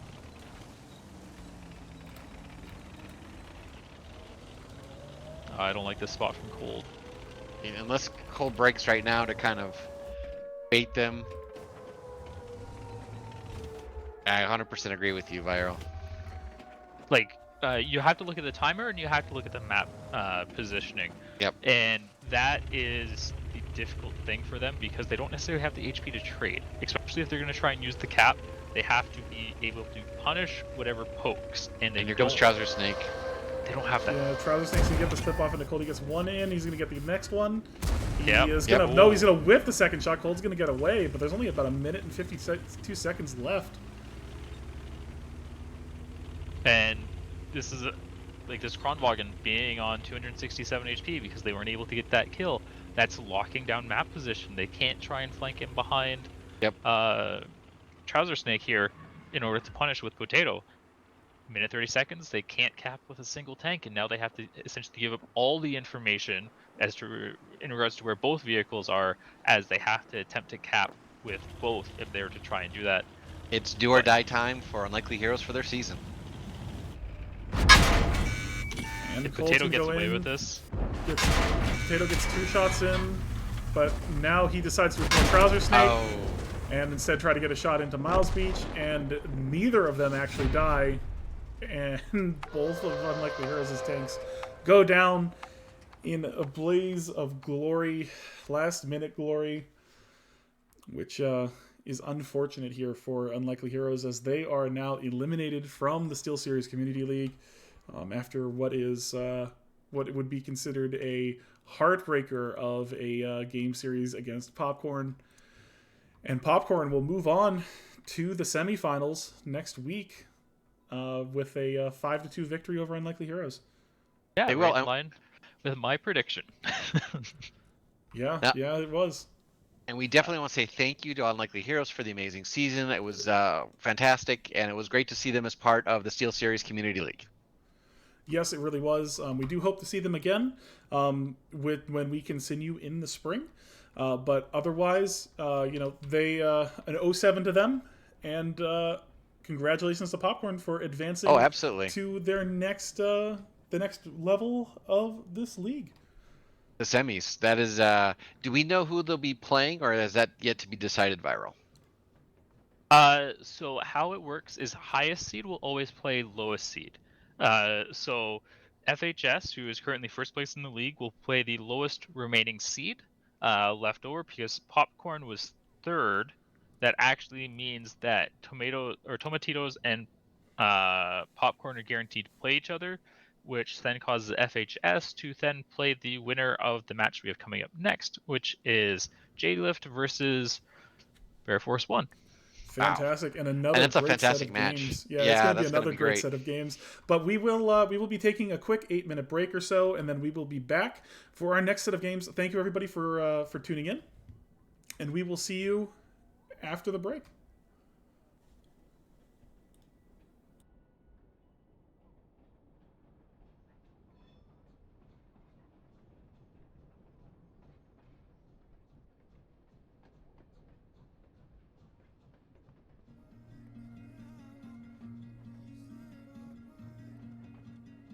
When I watch the world burn, all I think about is you. When I watch the world burn, all I think about is you. There must be something in the Kool-Aid, cruising through the doom days. God knows what is real and what is fake. Last couple years have been a magic, but how'd you look so perfect? You must have some portraits in the attic. We'll stay offline so no one gets hurt, hiding from the real world. Just don't read the comments ever, ever. We fucked this house up like the planet. We were running riot, crazy that some people still deny it. Think I'm addicted to my phone, my scrolling horror show. I'm live streaming the final days of Rome. One tab along, it's pornography.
So Nice. That a good set there, actually.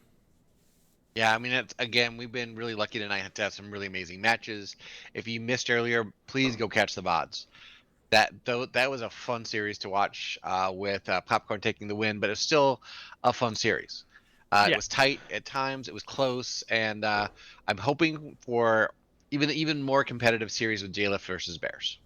yeah, there was a lot of entertaining battles in that series, but I feel like that series can be summed up by that last play Heroes did on Sand River when Paddington drove in by himself into uh, the kill zone, basically 100 meters ahead of Cold, and they didn't go in as a team. And I felt like that kind of explains the gaps between the two teams. And if you go back and you look at the rest of the series, there were so many times where there were small little mistakes here, just map position, like so many little disconnects between the players as to like when to push or what tanks to kill versus what the strat is supposed to focus on. And that is ultimately what was the difference between Popcorn and Heroes, and that's why Popcorn's moving on.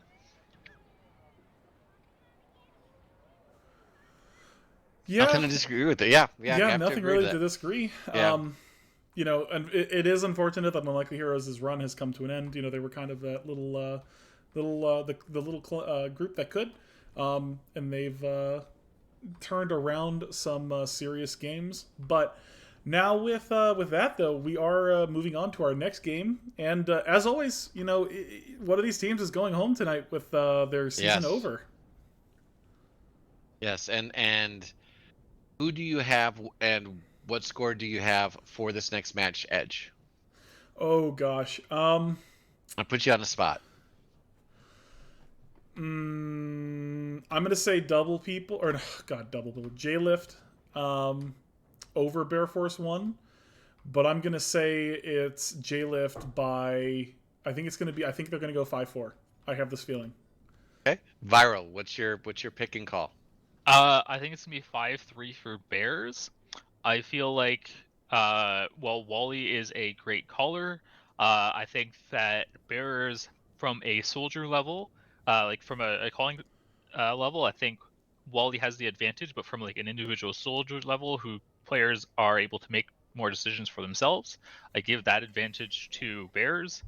And I feel like that is what's going to be the difference maker in this series is the small plays where the caller doesn't have to be microwaving their players. Yeah, that's pretty true.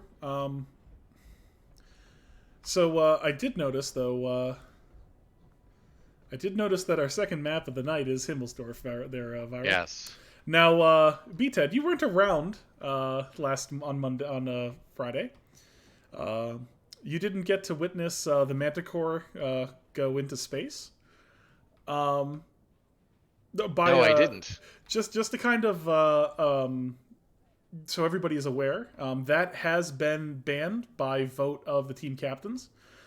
So you can't take advantage of shoving the Manticore behind the buildings on Himmelsdorf, even though it is fantastic content. Yep.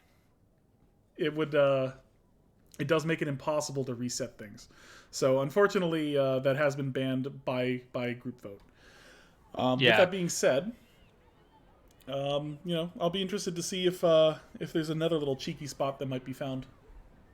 Yeah, it's like from an old perspective with League, you'd have boosts and climbs that were all fair game and stuff like that, but that's Sure. one is kind of lies into a gray area where the counterplay or even potential counterplay, and if they get it perfect, it's one of those ones that I just left up to the teams playing in the tournament to make the decision, because I felt like that was the fairest way to try and approach something like this. And they voted to ban it. And I'm glad that they did. I mean, as much as I'm now going to go back in VODs and check it out, I'm glad that we don't have to possibly be in that situation again.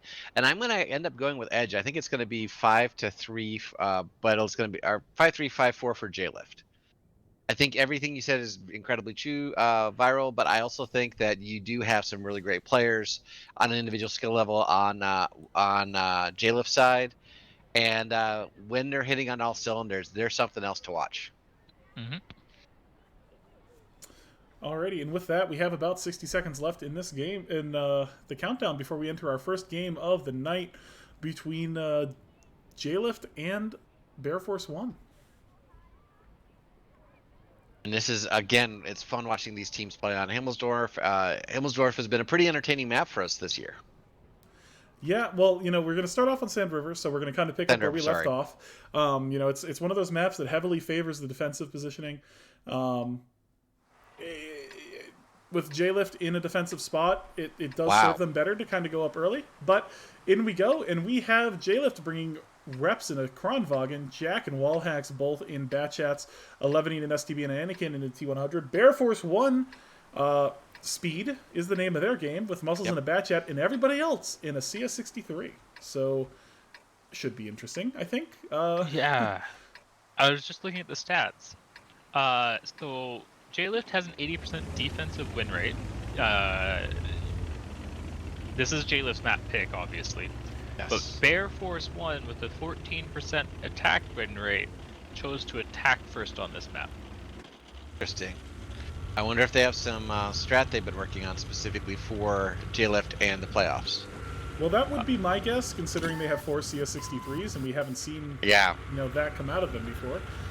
So that would be my guess, to be honest. Oh no! Oh, and that's a fire. That was unlucky there.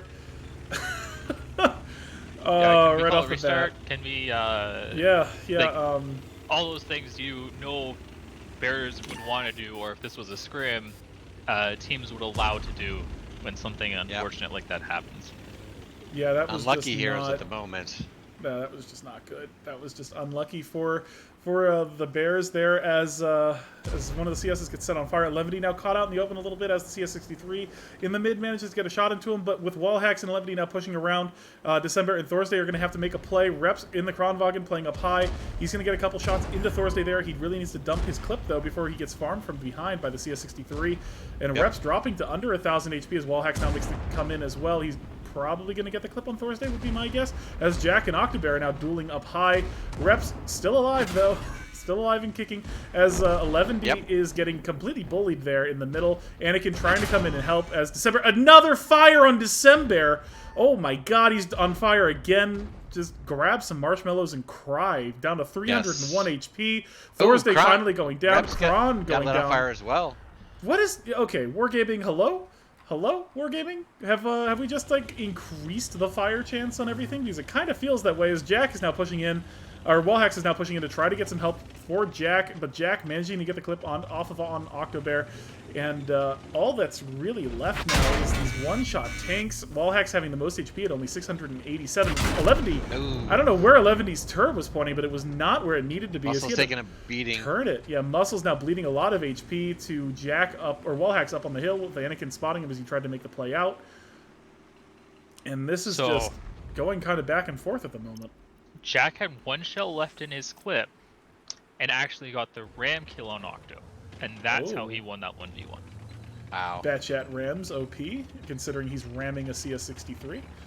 Well, it helped that the CS was driving in a forward motion towards the Batchat to help with getting the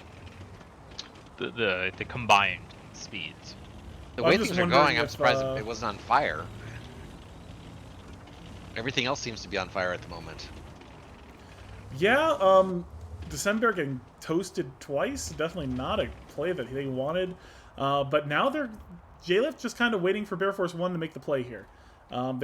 They are all up in an area where they can put some pressure on they can cover 2-cap easily. But it's a situation where I don't know if Bear Force 1 groups up and makes a push. It's possible that they could pull the play off of J-Lift, but they have to do it carefully. And I honestly think that their best play now is to use Muscles in his positioning and put a CS63 onto the cap, 1-cap, and then try to draw out J-Lift. Yeah, I just want to point out that technically December has enough HP to be set on fire one more time if Anakin were to shoot him. You say that, and you may have just cursed him. Caster Curse is real. You do realize that, Viral, don't you? Yeah, I kind of forget about it. I don't cast that often anymore. So All right, so Bear Force 1, if you're listening to this, go talk to Viral. Ooh, and Mural has entered my chat. Gold League legend Mural there. Absolutely. I actually don't like Muscle's position. I feel like he's about to get blind fired. Yeah, it's a very typical position, but like at the same time, I wonder if it might be a little bit of reverse psychology on the part of Bear Force One. You know, they know that Muscles is in a bat chat. They also know that December and Manu aren't stupid enough to sit in the bush, so they're probably not going to blind fire, thinking that nobody would be stupid enough to sit in the bush. You know, That is maybe true. I'm giving him a bit too much credit, but you know, anything is possible. But it is Bear Force One's game now. J-Lift is going to have to make the play to get the resets. Minute 20, you have that the DS63 at on that F line at F45, covering that aisle, if you will, and on the other side you have at the F line F9, you have the bat chat driven by Muscles, covering that approach. I mean, it's a pretty good setup for what we're looking at right now. I feel bad for Manu. He would have spotted this push if he just stayed like another 5 seconds. Instead, he's giving up the high ground here to Anakin and Wallhacks. And with that T100, I mean, if they get behind him, he'll spot the CS63. And I think Wally Manu's can gonna just jump kind on of cap. Do they have time? Ooh, they don't think they were... do. If Manu gets on cap right now, I don't. Oh, they don't. 18 seconds. Wally's going to have to seconds. YOLO in here, but Yep. I don't know if they're going to be ready for it. Anakin might be able to get a shot in. This comes down to seconds. It's honestly going to be like a second or two difference. Just Wally make it. 5, 4, blind shot, nothing. 2. He doesn't get it. Wow. The Bears win. Yeah, they kept. Holy shit. Impressive. Holy shit. Well played. The Bear Force won there. Being a little cheeky. Holy shit. Making the most of their situation and taking an advantage. So congratulations to Bear Force 1 taking the 1-0 lead on Sand River. B-Tej, you were right. I caster cursed them. I said Manu's making a mistake by leaving this spot 5 seconds early. Instead, he gets on cap, and he caps out with like 1 second to spare before Wally shows up. Yeah, no, just fantastic. Smart move. We sit here and we get to kind of watch and guess and second guess these guys who are in the moment and playing, and there's a lot more stress from where they're sitting than where we're sitting. So that was a congratulations to Bear Force 1 for picking up the first match. Yeah, that was I think a little unexpected there. Bear Force picking up that win because it kind of had turned into a stalemate a bit. Well played to them though. They timed that perfectly, getting it on and forcing, preventing Anakin and Wally from getting around behind to get those resets, and really just kind of running away with that win there. So well played by Bear Force 1, and they will pick up the first win of the night. And that's an awesome win to pick up. I mean, that's as you, what did you say, 100% on defense for J-Lift before It was this match? 80, sorry. Yeah. Which is still very high. That's incredible. Yeah. So you know that's not a pushover percentage by any stretch of the means. So kind of a surprise there. J-Lift losing that first game of the night. Now we still have plenty of more games. Things can turn around. Oh, yeah. Unlikely Heroes picked up the first win against Popcorn. So will things Very turn true. around here on Bear Force 1? It's possible, and J-Lift might still emerge victorious, but definitely a good way to start out this game series with the sneaky cap for the win. You take advantage of everything you possibly can to try to get as much out of each individual match. I mean, that's kind of what we keep on saying. It's not just other teams taking making mistakes, but taking advantage of those issues, or not even mistakes, just moments, opportunities, however you want to phrase it.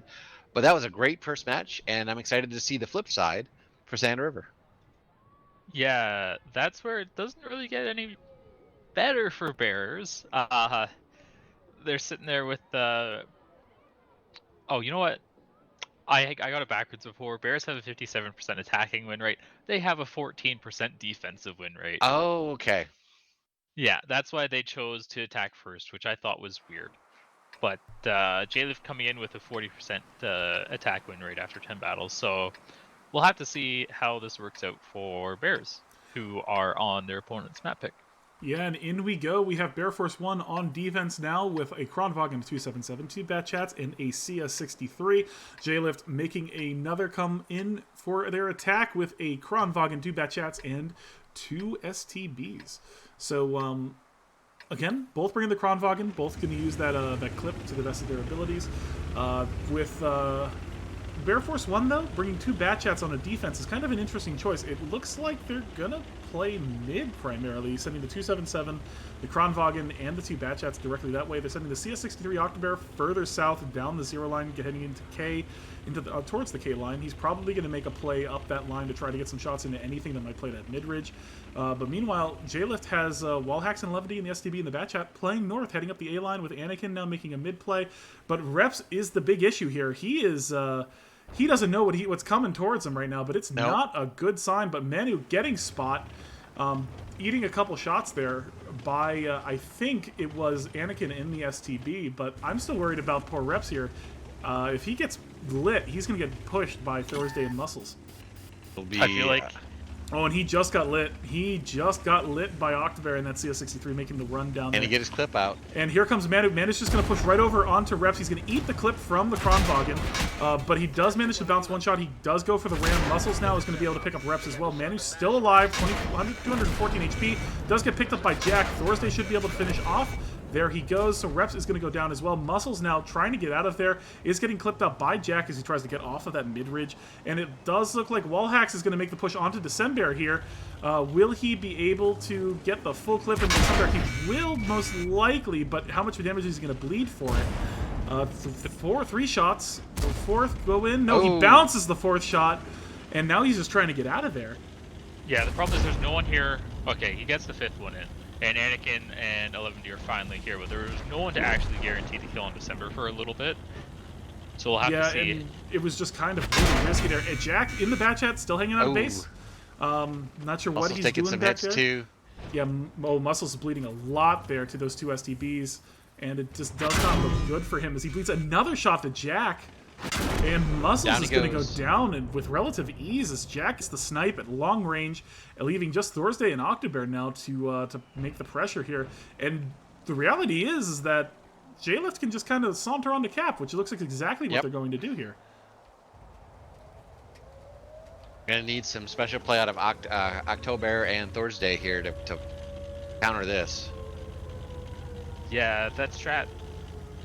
Like looking at those initial setups, I thought for certain Octo had pulled together some beautiful counter strat to pick up this defense, but they didn't. They fumbled on the execution, and I felt like they should have left someone up high to cover December, because when it's like a tug of war, but you're tugging with 2 ropes instead of just 1. So when you pull on one side, generally the opponent will pull back on the other. Jack picks up Thursday.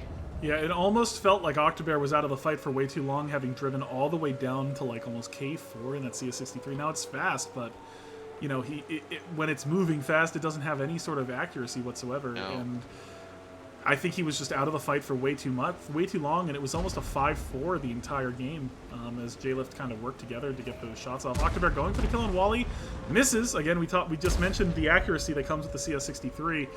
And Octobear is just kind of safe. W keying in to try to get a reset, but it's not going to happen. And some air there. That was good air. Also some good skeet shooting. Down he goes.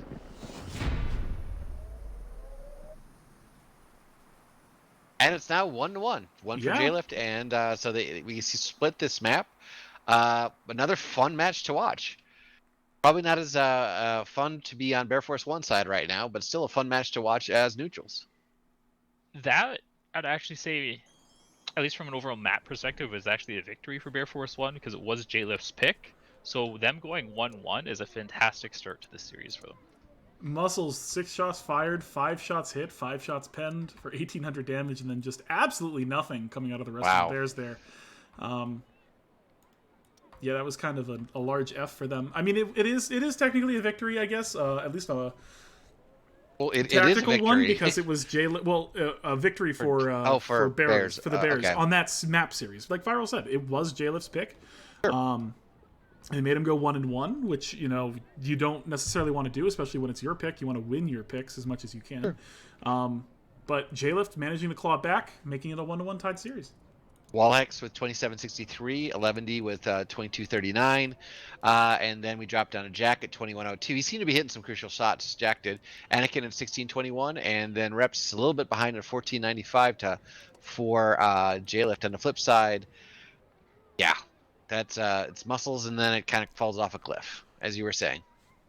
Yeah, it was definitely a solid play coming out of J-Lift. It was a game that J-Lift needed to kind of play.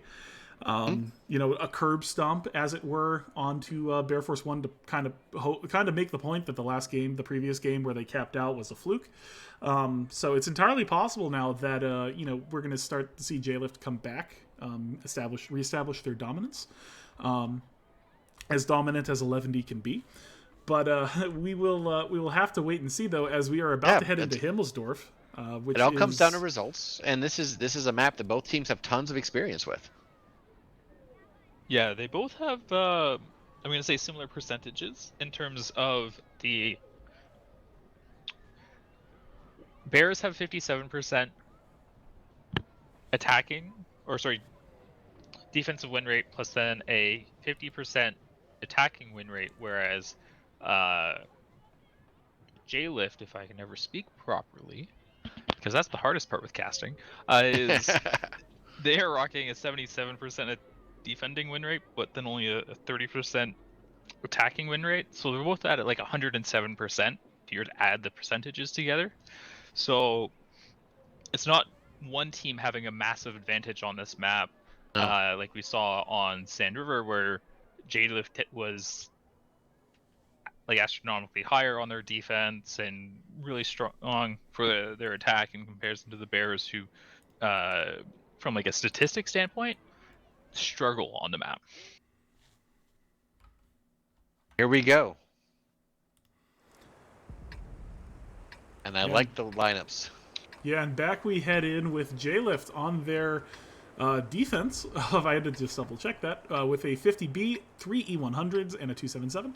Bear Force 1 with 2 50Bs, 2 E100s, and a 277 as well. Now, would you like to take this opportunity to do a little bit of a listen-in onto J-Lift here for their defense? I think that would be great. Alrighty, let's go ahead and hop up and do a little bit of User listening. left your channel. User left your channel. Switched. We're gonna rush to here with the E100. One E100 is gonna play over here, and the other E100 is gonna push up with us as well. All right, I'll push up. But on this corner. Mark, play a 3 line. I'll push up. Can we just like right here? Do I play? You're playing 3 line, dude. Just here. Wait, you want me? No, okay, please. No. Oh my gosh. Yeah, no, you're fine. Do we have double E100 there? No. Anakin, One's am gonna I play playing here.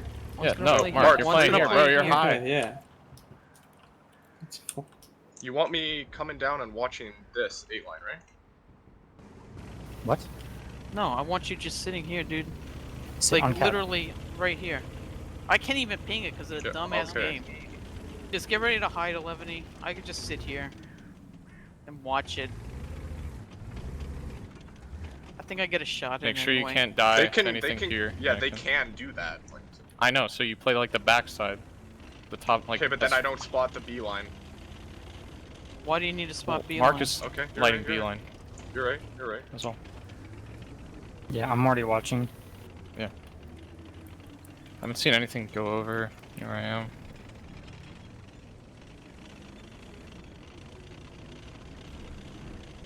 Mark, are you also watching 5? No. I'm gonna pretend like I'm going. Alright, Anakin, get ready to watch our line over here. I'm gonna poke 5 one. You mean, okay, you're Actually, A line? no, I don't want to get one. Molly, how do you want me doing this? Can No, we just sit here? Yeah, just sit there, because I'm seeing if I get lit.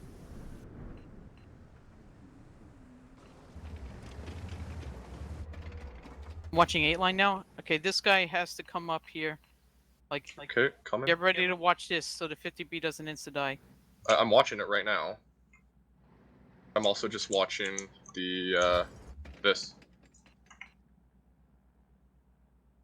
I think they're gonna push through 5 line though. 11, you could back off to If here. they do, that's alright for us.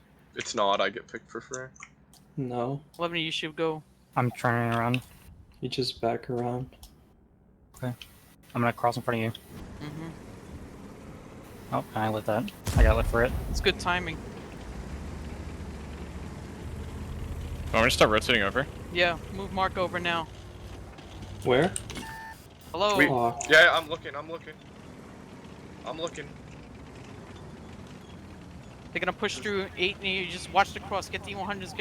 You gotta start moving and get ready to move in. For Skip. I'm watching, I'm just holding on you, Wally, that's all I'm doing. Everyone else needs to be watching everything else. Look for 5 lines, they can't leave. Watch for 5 line. Yeah. And then I think you guys just start Want me and coming Mark crossing? Yeah, okay. Yeah. Do we have to? I think so. Aren't we kind of safe here? Like, they can't really do it. We're kind of safe here. Yeah, they can't, they have 2 tanks. Their play here, our weakness is here. No, the weakness is to push across here. Yeah, but we have 50Bs setting up for that. There's their 50B. No, the E100s. They hit their shots on the move on me. I shot 50B, I'm reloading. Go in front. They're coming for Wally. No, 50B don't leave.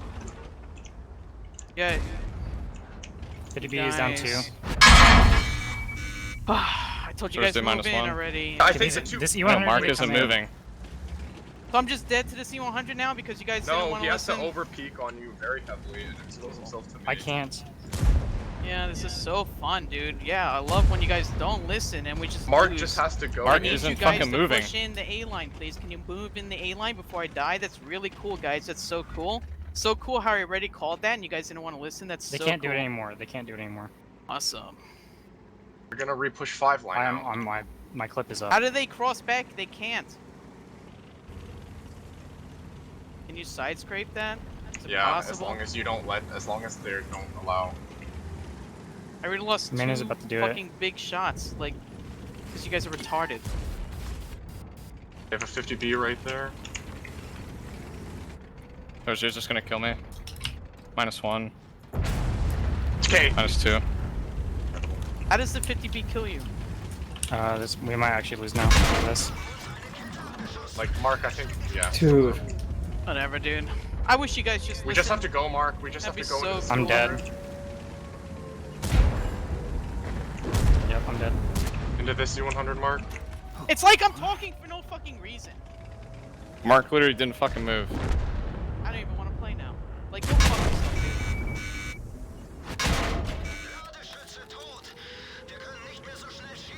You want me to be calm so I can literally scream across the fucking planet into dumbass Canada land where you can fucking listen? Full fucking health, and you're just afraid to fucking move. I was in full health. Channel switched. User joined your channel. Gamer passion is the word of that. Absolutely. User was moved to your channel. And we probably should have given you guys the warning ahead of times, but these guys it's in playoffs. There's tons of stress that they put on themselves because they demand the best from themselves, and we heard that. No, absolutely. And, Bear Force 1 does pick up that win on Himmelsdorf. It was kind of an unfortunate play by, well, frankly, Skip got farmed early on. They were able to just get those pens in, and Mark was delayed on his moves. Ultimately he only did 5 shots, 4 hits, 1 pen. Yeah. That, just not good in that sense. Nope. And it makes it 2-1 for Air Force. Yes, it does. And as we get ready for the next match, again, we want to thank everyone for hanging out with us. It's been, 20 nights we've done so far, Edge? Oh, God, yeah. Something like that, yeah. And occasionally we missed, but we would just want to thank you guys for being with us, for spending all these weeks in the... It's been tons of fun to be part of the SteelSeries Community League, and we want to thank you guys. Stay tuned. Next Wednesday will be even more exciting, and then we'll have the climax on Friday, and in a kind of fun exhibition match on Saturday, if I'm not mistaken. It's definitely a situation where we definitely have some good matches coming up. Because due to the nature of the standings, ultimately Thromatitos and FHS did get a bye this week. Yep. So they're just kind of chilling, watching these teams play, and trying to figure out who they're going to be playing on Wednesday. Well, they earned the right by being the top 2 teams in the league. I mean, it's kind of an earned right. And then these 4 other teams, as we saw, Popcorn earned the right to make it to the semis. They get to go against Stormatitos, which I am really looking forward to on Wednesday. That is whetting my appetite. That's going to be one heck of a match. And then a winner of this match gets FHS, which is a tall ask, but a fun ask at the same time. So I realized why you guys couldn't hear me. I was still muted on TeamSpeak. Oh, that's a rip. Yep. Welcome to the struggles of casting there, Viral. Yeah. Great to hear you. Great to have you back. Yeah, it has happened to me on more than one occasion. Oh, yeah. Sound issues has been a struggle sometimes. But as we get ready to go in, it's with 2-1 advantage for Bear Force, but this is their map pick. And we get to see what is coming next. Yeah, in we go. We have Bear Force 1 now on defense, bringing 250Bs and E100, 2 277s, and J-Lift on the attack, bringing 250Bs, 2 E100s, and a 277. So a little bit lighter there from J-Lift for their attack. They're dropping one of the E100s, and Bear Force 1 picking up, making some changes as well to their lineup. But would you like to go ahead and listen in a little bit to Bear Force 1? I was about to suggest that. I think that's a good idea. Yeah. Alrighty, let's go ahead and hop up and do a little bit of listening to them. Channels has joined your channel. User joined your channel. You are not faster. Just wait. Just my back though. He's gotta speed up. You should have went faster. I should have honestly, but yeah, because now you're gonna run into my butt.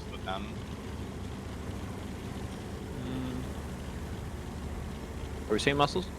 Remember, if they're speeding down this way, which they shouldn't be, then go this way with 50Bs. Yep. So we're just sitting at the corner, right? Let December play close. Yeah. Play wide. Yep, yeah, I'm running right here. I'll poke with my... There's Wally. He didn't spot me? Alright, how many of you are lit? Oh, he did spot me. I didn't get lit. I didn't get lit by Wally. He just fired. They're not on 8 line. I'm not lit, but I'm on this cross. So. I didn't get lit either. Alright, Wally's not looking. I can cross. I can actually bleed him one. You can cross, yeah. I missed. You shouldn't have fired, dude. Someone needs to watch this. I am watching. Okay, I'm crossing back with muscles. If they pull around here, I know. Yo, do we leave? Like, I think we should. Yeah, can we just send it to here? They know I'm here, so. Manu, actually, how do we leave this? Do we go? Do we cross? I think honestly. We just sit here. I mean, no. I'm saying like, yeah. Okay, push 8 line, push 8 line Yep, right now. push 8 line. Yep. Start December. Yep, we'll catch up. That's everything. Bag of brain. They're pushing away. I got another condo skip, I think. You guys gotta stop and clip or something because you'll never catch them. Yeah. No, they're going 1 cap. I don't think we'll get the clip. You gotta help Octo. They're just gonna shove Octo. Yep, I'm running. I should push across. Stay in. Oh my god. If you stay here and you make sure they can't play this for me. Nice bleed on Wally. I'm on reload here. I'm gonna bleed. This. Blood 2. What do we do here? I'm reloading. We just have to trade with this. Yes, we just just have trade to as try to much as keep you him possibly alive. can. I have We 14. can't keep him alive. We have to do a bunch of damage to him. I'm just gonna face hug. Is he going through courtyard? No. No. I bounced. It's gone. Yeah, I can't poke that. No, that was just late reaction from me. I thought about pushing this, but I bounced this. it was sketch. I mean, it's still possible that we win. Like, Yeah, we just have to play this well. I'm gonna force reload here. Okay, get the 50B is probably gonna have to cross this way, in my opinion. They're pushing muscles. I think I have to cross. Yeah, muscles. You're gonna have to leave. You have to. Yeah, leave. you have to leave. Yeah, I know. He's probably gonna die crossing. I think we just. If muscles goes like this, then maybe. I just have to push courtyard. If you can pick both the 50Bs for this. Actually, if 50Bs are capping, you can do this. Okay. Yeah, we can go through courtyard and kill this guy. I have to reload. I can't do that now. Should I? I have 20 seconds. I go. They're sitting on cap, by the way. I'm gonna go through. I'm gonna go through courtyard. Yeah, they're being stupid. You're gonna have to go this way, muscles, because they'll clip you from here. I got lit. Okay. Even Hunter's here. By the way. Watch out for 5 line poke doors. You have to get to the building. You have to get to the building. They're gonna poke you. Yep. Fuck. I'm going for this. Yo, E100. they're gonna They clip reset. the- They reset cap. No, don't worry about it. No, I'm gonna kill. I need help kill with the the B. I 100 can here. kill the B. I can kill. If you can put one shot to skip, Oh, please don't kill me. That was my bad. I played like a dumbass. They held those rounds, the gamers. Wait, what? You hit that? Okay, buddy. Well, yeah. It's fine. That was my bad. We could have won there. Fuck. Yeah, maybe. I had to try to kill Anakin running. I assumed that they would be clipping, but they had two. No, they knew you were unlit for that long, so they knew you were gonna combine. Yeah. That's a, I guess, the right play, but it's. Oh, crit hit. I got no med kit and my gunner's dead. This is unfortunate. You just had to move from here earlier. Yeah, can't do it. Damn, the fucking crit in the front hole. Yeah. User left your channel. User left your channel. Changed.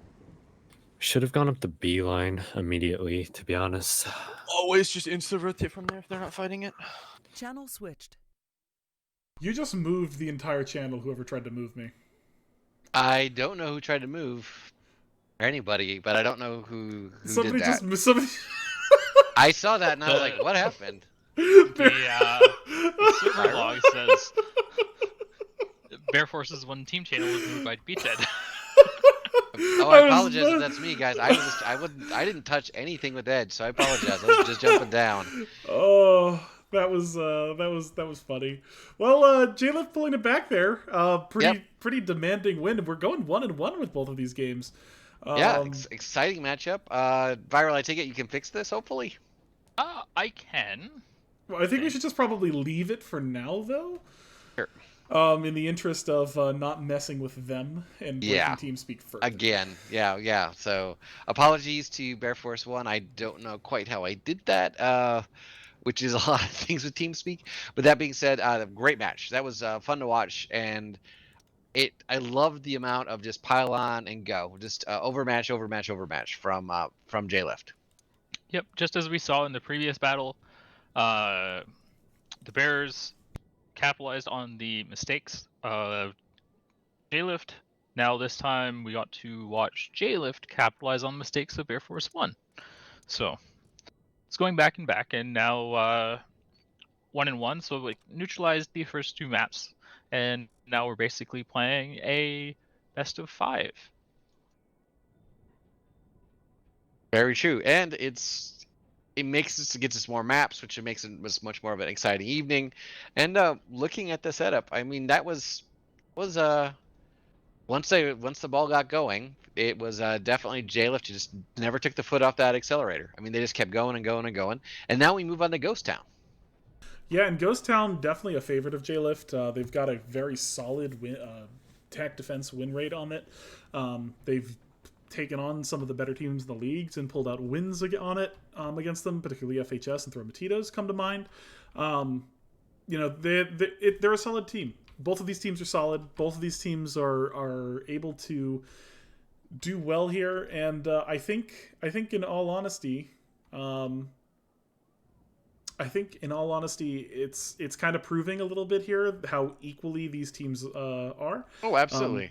Well, we know for a fact that Bear Force 1 hasn't been able to scrim much this season.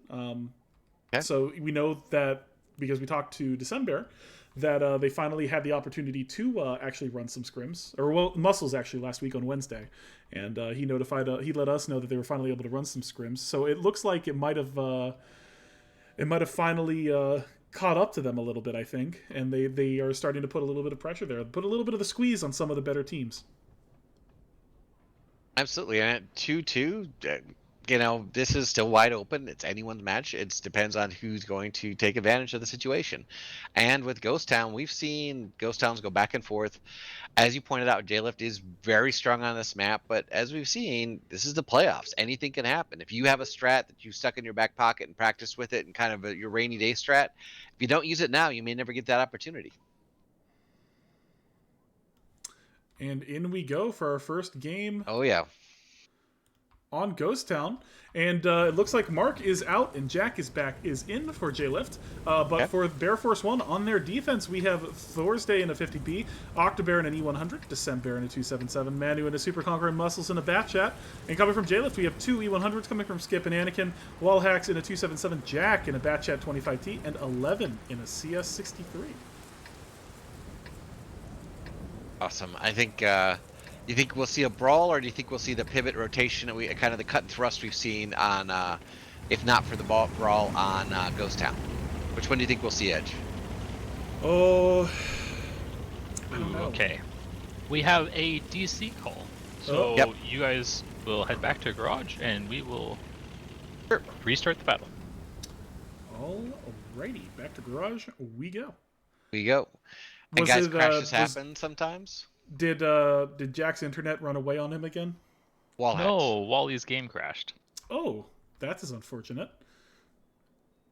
If you guys have been playing the World of Tanks for any length of time, this has happened to you at least a half dozen times. Some, you know, it just happens. Your game crashes, it locks up, you have an issue, and what we our rule is you call a disconnect and then you reset. And how many disconnects do you get, Viral? Each team gets one per match. Okay. So they have to be careful. If someone's having constant internet problems, it might be better to sub in someone for them if need be. So there is some strategy to this. Oh, well, yeah, there's some strategy that can be used, but, you know, what is, to put it bluntly, a 10-year-old game with a bit of spaghetti code. So, you know, crashes do happen, which is why we allow for the disconnects. And it has issues, but at the same time, it's those issues, luckily with the rules, have been addressed. Just because I know Clicked is here listening in, Clicked, Wally is out of game, so you can have everyone back out of battle. They don't have to go and kill all of J-Lift.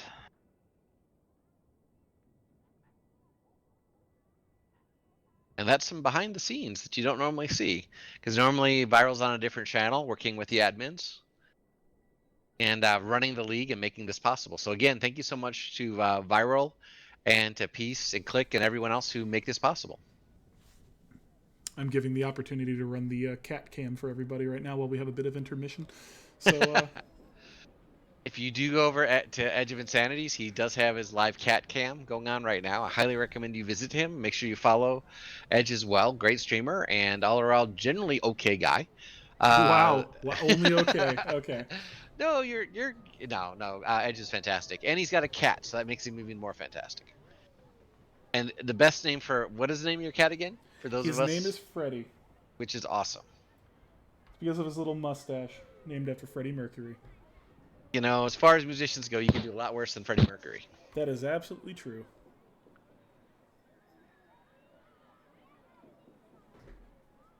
And as now they have 1 minute to be able to reconnect. Correct, Viral? The two. Well, Wally is already back, so we should be going in very shortly.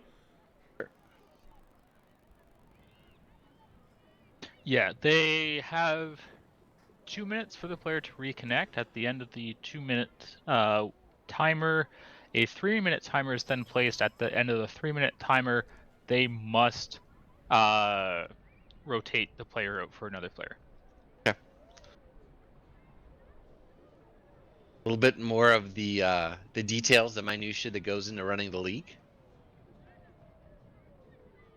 Or might have it slightly worded differently. It might be at the end of 2 minutes they have to rotate the player out, and then at the end of 3 minutes the admins can declare a technical victory.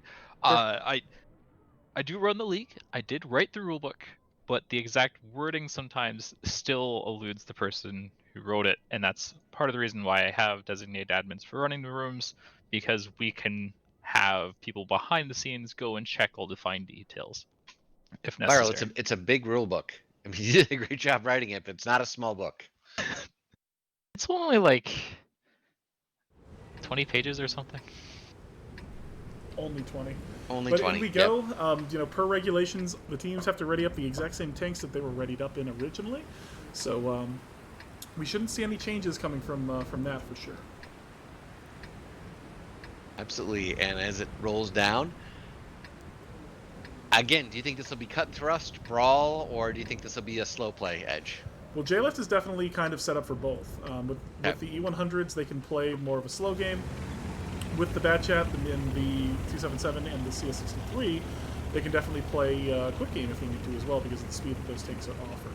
So, but it does look kind of more like the typical J-Lift strat that we've seen come from them previously?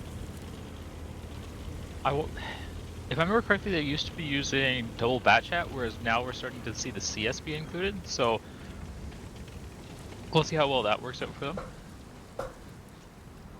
Generally, CS and bat win a 2v2 against double bat. Well, yeah, it's the 2000 HP. You know, it's too much for the bat chat to be able to clip out. And then December, they're in the middle, taking some shots there from Wally as he makes that crossing. Not actually getting one in return, so kind of an unlucky trade there. Or just not a good trade there at all, is really what it was. Now, Skip, Anakin, and Wellhacks coming around the northern corner of this rubble hill. They should be able to put some pressure onto the mid here, as it looks like exactly where they're going to go now.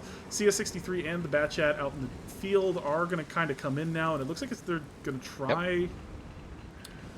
Oh, Manu is not in a good position here. If they poke this right, they can actually get him as he crosses this. But they do not poke it just enough. So Manu's going to get away with that scot-free.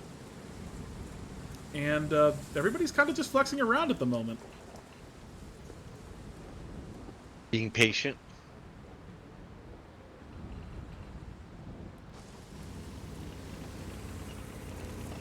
We'll have to see how this settles down. It's hard to say until all the rotations start to come out as to whether or not one team will have an advantage from a map positioning standpoint. Yeah, and that's really the case here. December again poking, getting shot, but not taking any damage that time against Wally. But it's really each teams are trying to figure each other out at the moment.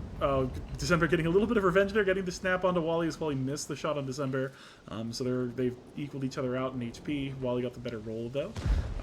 Another shot comes in from December onto Wallhacks. He's gaming a little bit there. But both of these teams are just trying to figure each other out at the moment. They're just trying to figure out where the other is going, and who knows. Skip and Anakin now making the push onto Cap as October and Manu are on the corner. October tries to get a shot in the Skip, but that 128 does bounce off of him as he comes around the corner. 11 in the CS63 now in the position actually to put some pressure on, and it doesn't look like J-Lift is going to stop here. They're just taking the overmatch that they have on October and Manu. Yep. Wallhack's coming in from behind as Skip makes the play in. Manu now dropping down to half HP. Wally getting some shots in from behind as October and Manu trying to push through. Manu is going to go down here, though, in short order. Yes, Muscles, though, getting the pick on 11D, so they're evening each other out a little bit, as now Skip and Anakin are making the play. They should be able to get the kill onto December. Jack coming in with the Bat Chat, going to get that full clip off, but they do lose Skip in the process. Muscles now, he only has a couple shots left here, and now he's on reload, so it's really just Octobear here to fight off Wally and Anakin. Yeah, advantage to the two single fire tanks right now, so Jaylen has the advantage with Wally and Anakin still being up, as both these autoloaders are basically non-existent, so they can apply a lot of pressure to Octobear right now in his Anakin getting the shot. Thursday off reload though is coming in now with that 50B. He's going to eat a shot from Wallhacks, but they need to they're both going to make the pressure play onto Anakin. Thursday needs to pen these shots. Oh, good shot into Thursday there as Anakin gets the pen. Anakin going for the kill. Will he get the kill before Thursday gets another shot off? He won't. Anakin's going to drop to 156. He does get the kill, but he bled a lot of HP to do that. Jack now off clip as well as he comes in with Wallhacks on Octobear. Will Jack needs to dump this clip. Well, Muscle's missing the first shot. Bleeding too. One from Wally, one from Jack respectively. And now Muscles has to overpeak. He bleeds another shot of damage. Wallhacks making the push in, trying to get the kill. Oh, that was a misplay there from Wallhacks. Jack getting a shot into Octobear. But I think Jack might be on reload here as he tries to make the run. Oh, and that's unfortunate for Jack, dropping to 370 HP. Can he break contact? Muscles should have reload advantage, so Muscles can push and be aggressive on him. Especially with Adrenaline Rush coming in, being under 180 HP, means he will definitely have the reload. And now that Muscles spotted him, Muscles is just going to keep after him. Tight. Oh, Muscles, why? Why Muscles? Muscles? You have the advantage. I think there's a lot of pressure when it comes out of these players, so he might have forgotten that he has the advantage, or he's just waiting for Octobear to make the play, and now there it is. He's just waiting for Octobear to come in now. Jack could technically eat one shot from the Bat Chat, but he can't eat any from Octobear here. No.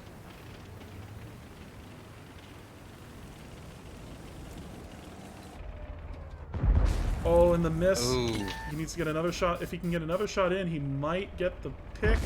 Oh no, he misses it, and Muscles comes in with the bad chat to get the kill on Jack, and it will become a 3-2 game series in favor of Bear Force 1 once again. That was so close, and to be That was honest, incredibly close. Allowing Jack to get so many free shots into Octo and him bouncing all those shots is such a huge misplay, because I don't think Muscles in his batch chat was in a position to properly punish Jack, whereas if he does get the kill, then it's all sense of 1v1 between two tanks that are one-shots, but Muscles wasn't close enough to take advantage of the 2.7 second reload, or 2.7 second cycle time. Yeah, that was really kind of unfortunate there for J-Lift. That last minute push by Wally, I'm wondering what exactly that was instead of him backing up. You know, there's a lot of stress that goes into these games, so he might have made the push and then it just wasn't enough. October with 41.19, Muscles with 36.98. It drops pretty much, becomes in half for Thursday at 18.06, all the way to December with 13.95, down to Manu with 11.42. The flip side is Jack and Wallhacks, what you would expect, with Anakin just under 3,000 as well. So interesting split on damage and the way that worked out. But as you said, Jack bouncing those shots. Yeah, that was rough. Well, it wasn't really a bounce; it was just a miss. You know, that was the unfortunate thing for Muscles there. Now with Octobear though, Gaiman almost a little over 4K damage that round. Jack 3,400 damage. It was well played. You know, it ultimately came down to just some minor individual plays that cost J-Lift that game there. Like I said, the one that comes to mind is Wally kind of driving out there and eating the shell, which he really didn't have to do. But you know, we will see again. We're gonna head right into another ghost town in just a moment, and so we will have another opportunity here to see them duke it out. Absolutely, and that was. I hope we see the same sort of drama and the same sort of excitement as we did on the last match, because that was full of some twists and turns there. Absolutely, it certainly was. And as we head into this next game, we have Bear Force 1 on No, it's Control Shift what? Control Shift U? Yes. It is not Control Shift U, by the way.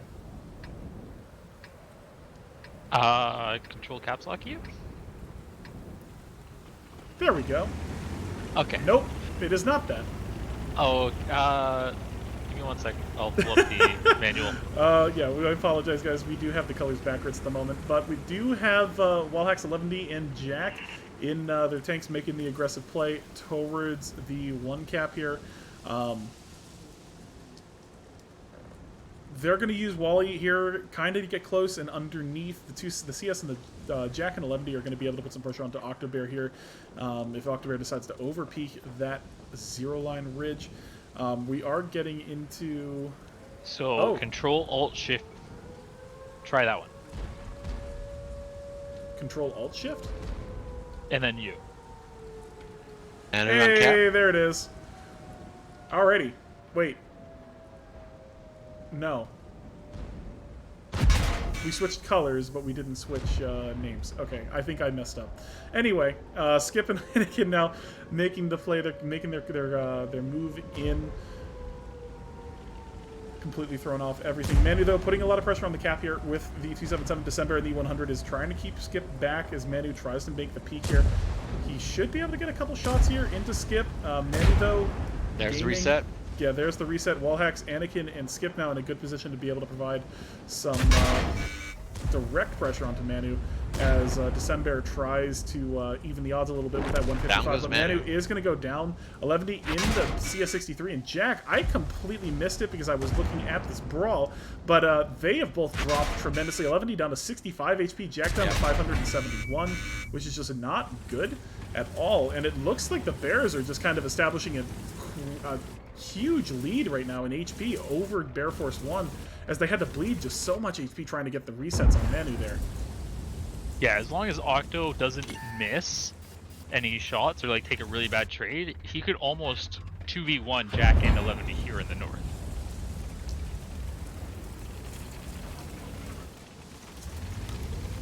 Seeing a rotation from J-Lift coming back up towards the north, it's almost like they are expecting Octo to be back up around the A0 position still.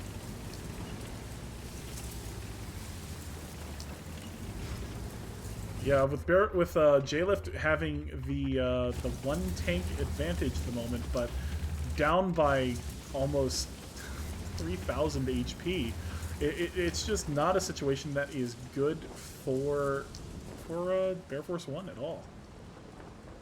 And December kind of being the only one who's really in the city right now. The 50B is close enough to support, but he's just a bit kind of out by himself at the moment. Yeah, the scariest thing that J-Liv has to deal with right now is Muscles in his full HP Batchat. He can take a variety of essentially 1v1s all across this map, and no individual tank can contest him.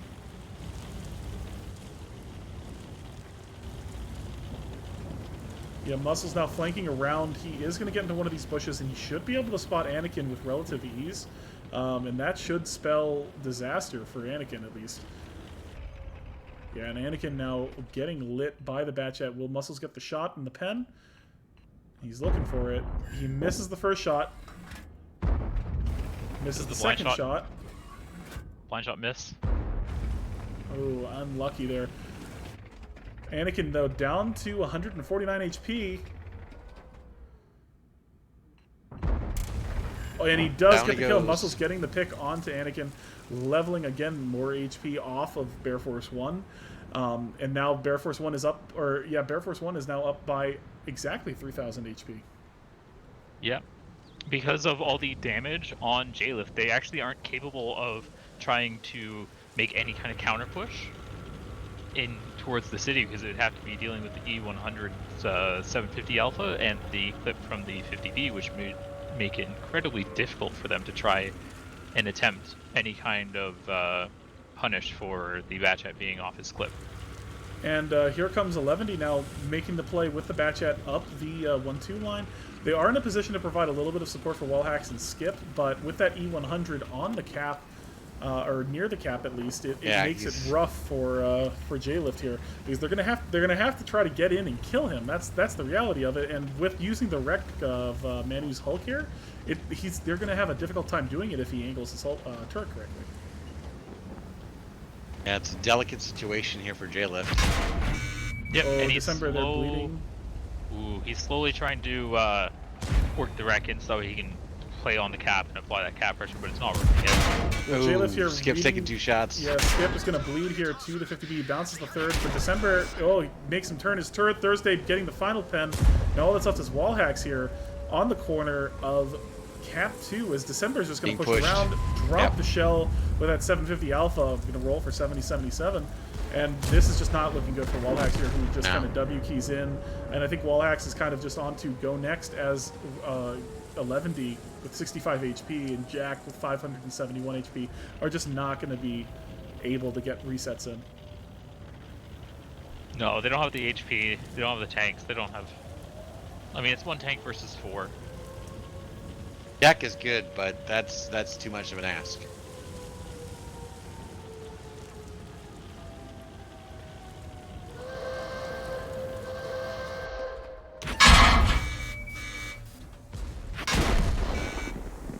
And with that, it's a 4-2 game series with Bear Force 1 in the lead. A match point, no less. Now, correct me if I'm wrong, but Bear Force won last year, correct? Yes, they did. Yes, they and did. There's been kind of somewhat of an expectation that Bear Force 1 was going to kind of go on a tear and just kind of make a solid run at the playoffs here. And it kind of looks like they might be doing that as, they do take that second game. They make a clean sweep of Ghost Town, which was, a J-Lift pick. And it's unfortunate there, but J-Lift kind of just getting outplayed a little bit. And it does happen. Now, 4-2, you begin to question, because something called tilt can happen, where you begin to get frustrated, you get things aren't working for you, and you just kind of need to find some way to find some balance. You need to drag yourself back into a match. And as we said, these guys are very passionate on these teams, and that's not always an easy ask. And as we move to Proc, do you think JLeft will be able to pull themselves back in, Edge, or do you think this is kind of Bear Forces to win here? Well, the thing is that the way that I think honestly the way that that JLeft needs to approach it is they need to take a timeout. Yep. You know, there's been a DC, which, you know, is going to be frustrating for the people involved, and then, you know, they've lost 2 games in a row now. So JLeft kind of needs to reset a little bit, take a moment to breathe, get things ready for their next game. You know, they have the timeouts. They have 2 timeouts each team does, so they should take it to try to reset things. But I'm wondering if people are kind of frustrated at the moment, and, you know, because of that, throwing some games. Or if they're, you know, we can't be in there, and we're not, out of respect, we're not gonna jump in with the listening because that's unfair to them. And I'm really excited to see how this plays out, because we do have Proc. Proc is a map that really allows for teams to be creative and really kind of show us what they can do. I'm a big fan of this map. I think you were telling me earlier, Edge, this is kind of one of your favorite maps to watch. Am I mistaken with that? For Proc? Yeah, I mean, for competitive play. Well, it's definitely a fun map to see, to watch, just because there's so many different things that you can do with it. Sure. But it really comes down to how they play it. But in we go for Proc for potentially last game of the night. We have JLeft all the marbles. Here. Yeah, possibly last game of the season for JLeft. Possibly, if they don't pull out a win here. JLeft on defense, bringing a Super Conqueror, 2 Bat Chats, a STB, and a T100. Bear Force 1 on their attack, bringing 2 277s, a Bat Chat, a CS63, and an STB in for their games. Anakin's in a T100. Yeah, JLeft's really light for this map. Generally, we have seen teams, especially if they're going to bring a light tank, they'll generally bring 2 heavies. But now you're seeing 3 mediums, a light, and a heavy. So it's a light comp, and we're going to have to see if it pays off. Now, Anakin on the move. Oh, good bleed coming in on Octobear there, as Anakin gets the light, and Anakin's going to press the advantage. He doesn't light anybody else, making that mid-play. Anakin bouncing another shot with that T100 Russian Selenium armor. Getting another shot into Octobear. Octobear's going to get picked here, which is... Will he get picked? He's dropped to 224 HP. The 277 December trying to overpeak to get the shot on Anakin. Will Anakin get the kill on? And he does. He does. Equaling things out, and it's just unlucky for Octobear, as once again he gets outplayed by himself on Proc. The JLeft now up by a tank and a lot of HP in quick succession there. Good play by Anakin. Yeah, great play by Anakin. And good support by Wallhacks and Jack there. Yeah, on a map like Proc, this is almost a go next, especially with the positioning that December's in. They're about to just dump right over the rails here and kill them. This drive down this lane is really more of a we'll let the Bat Chats get a full clip off, get them ready for the pushover. Anakin probably will make the pushover first onto the 277. December trying to get some eyes in, but he peeks, and Wallhacks gets a good shot into him, so you do know that at least one of the Bat Chats are here. But Jack and Wally really should almost make the play here. But now with Muscles in the Bat Chat, back on the 2 line, they might be able to get some shots in here to get some bleed if they make the play. But Yep, taking a shot. And, you know, the fact of the matter is, it is JLift's defense, right? So they can just kind of wait for a little bit. But Manu now heading towards the cap, actually, to put a little bit of cap pressure on there. Possibly? No, he's just looking for some shots into Skip, possibly. Oh, no? What is he doing? He's probably just trying to sneak around the edge of cap in order to get some positioning down here in the south. Or are they just waiting, biding time to see what rotations come out? Well, I think Bear Force 1 is just trying to figure out what to do next. You know, JLeft has the advantage here. If both of those Bat Chats... Oh, gosh. With December now in that 277, he's bled 2 shots worth of HP. And I don't like putting a 277 in that corner. Because the Bat Chat, and there it is, Jack making the play over with Wallhacks. Jack misses a shot, Wally gets the shot, but by getting on this side of the tracks, he exposed Down himself. he goes. And he had absolutely no support from Muscles in that bat chat. So it's now a 2-0 pick now for Bear Force 1. Yeah. And Anakin getting some shots in the Manu, but missing as well. You could definitely tell that the nerves of being down 4-2 have gotten to J-Lift a little bit, because they're playing a lot safer than what I think you'd normally expect, because those bat chats could have done that move a minute ago with almost no punish from Bears, which is exactly what we saw. Yeah, and now it looks like Bear Force 1 is just kind of making a mid-play to try to put a little bit of pressure onto J-Lift here. They're going to have to make the play. Skip, though, reading the map well. He does back off from that ridge. Muscles just goes down immediately there. Thorsday now making the W key, and as Bear Force 1 makes a push like you would see from Harm Z or Harm itself, as they just bleed everything. Going in one by one over that ridge, and J-Lift will pick up the win, making it 4-3. Yeah, they were down 2 tanks. If you thought playing 5v4 was hard, it's pretty terrible when you're 5v3. Oh, absolutely. We were wondering if J-Lift could come back with a definitive answer. That looked like a definitive answer. Yep. Finding a way to... We're going to the side of the map that Bear Force is incredibly dominant on. They have an 86% win rate on their defensive side. So as long as they don't have any of the nerves getting to them, any of the pressure from the match affecting their judgment, I think that they should win this last game.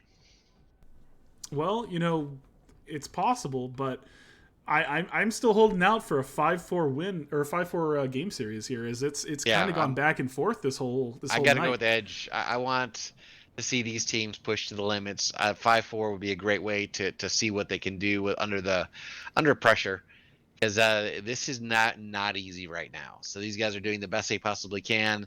4-3 on the side of Viral. Do you think that as much as they're up, I'm gonna bet somewhere in the back of their minds, it just a little bit of doubt has got to creep in on the side of Bear Force, and we know doubt at 4-2. Doubt kind of creeped in on the side of J-Lift more than likely, but it's interesting to see how this is going to play out. Do you think, as you play in these situations, that doubt can get to you if you're not careful? Oh, it definitely can. As much as Bear Force did win last season, they currently have 2 players in their starting roster who didn't play in that winning lineup from the previous season. You have Thorsday and Manu, and changing out 40% of the starting roster can be a huge chemistry change. So, to be honest, I have no idea from the championship winning team we have last season as to how they are handling this situation right now. And in we go for our second game on Proc. J-Lift needing to win this to stay alive with its game game series here, and for their defense, for their defense, we have Bear Force 1 bringing a 277, a 5A, a Bat Chat, a CS63, and an STB. J-Lift on their attack bringing a Super Conqueror, 2 Bat Chats, a CS63, and a T100. So again, that lighter lineup that worked so well last time, we will have to wait and see, though, to see if J-Lift manages to replicate itself as we approach the climax of this series. It's either a win or it's tiebreaker.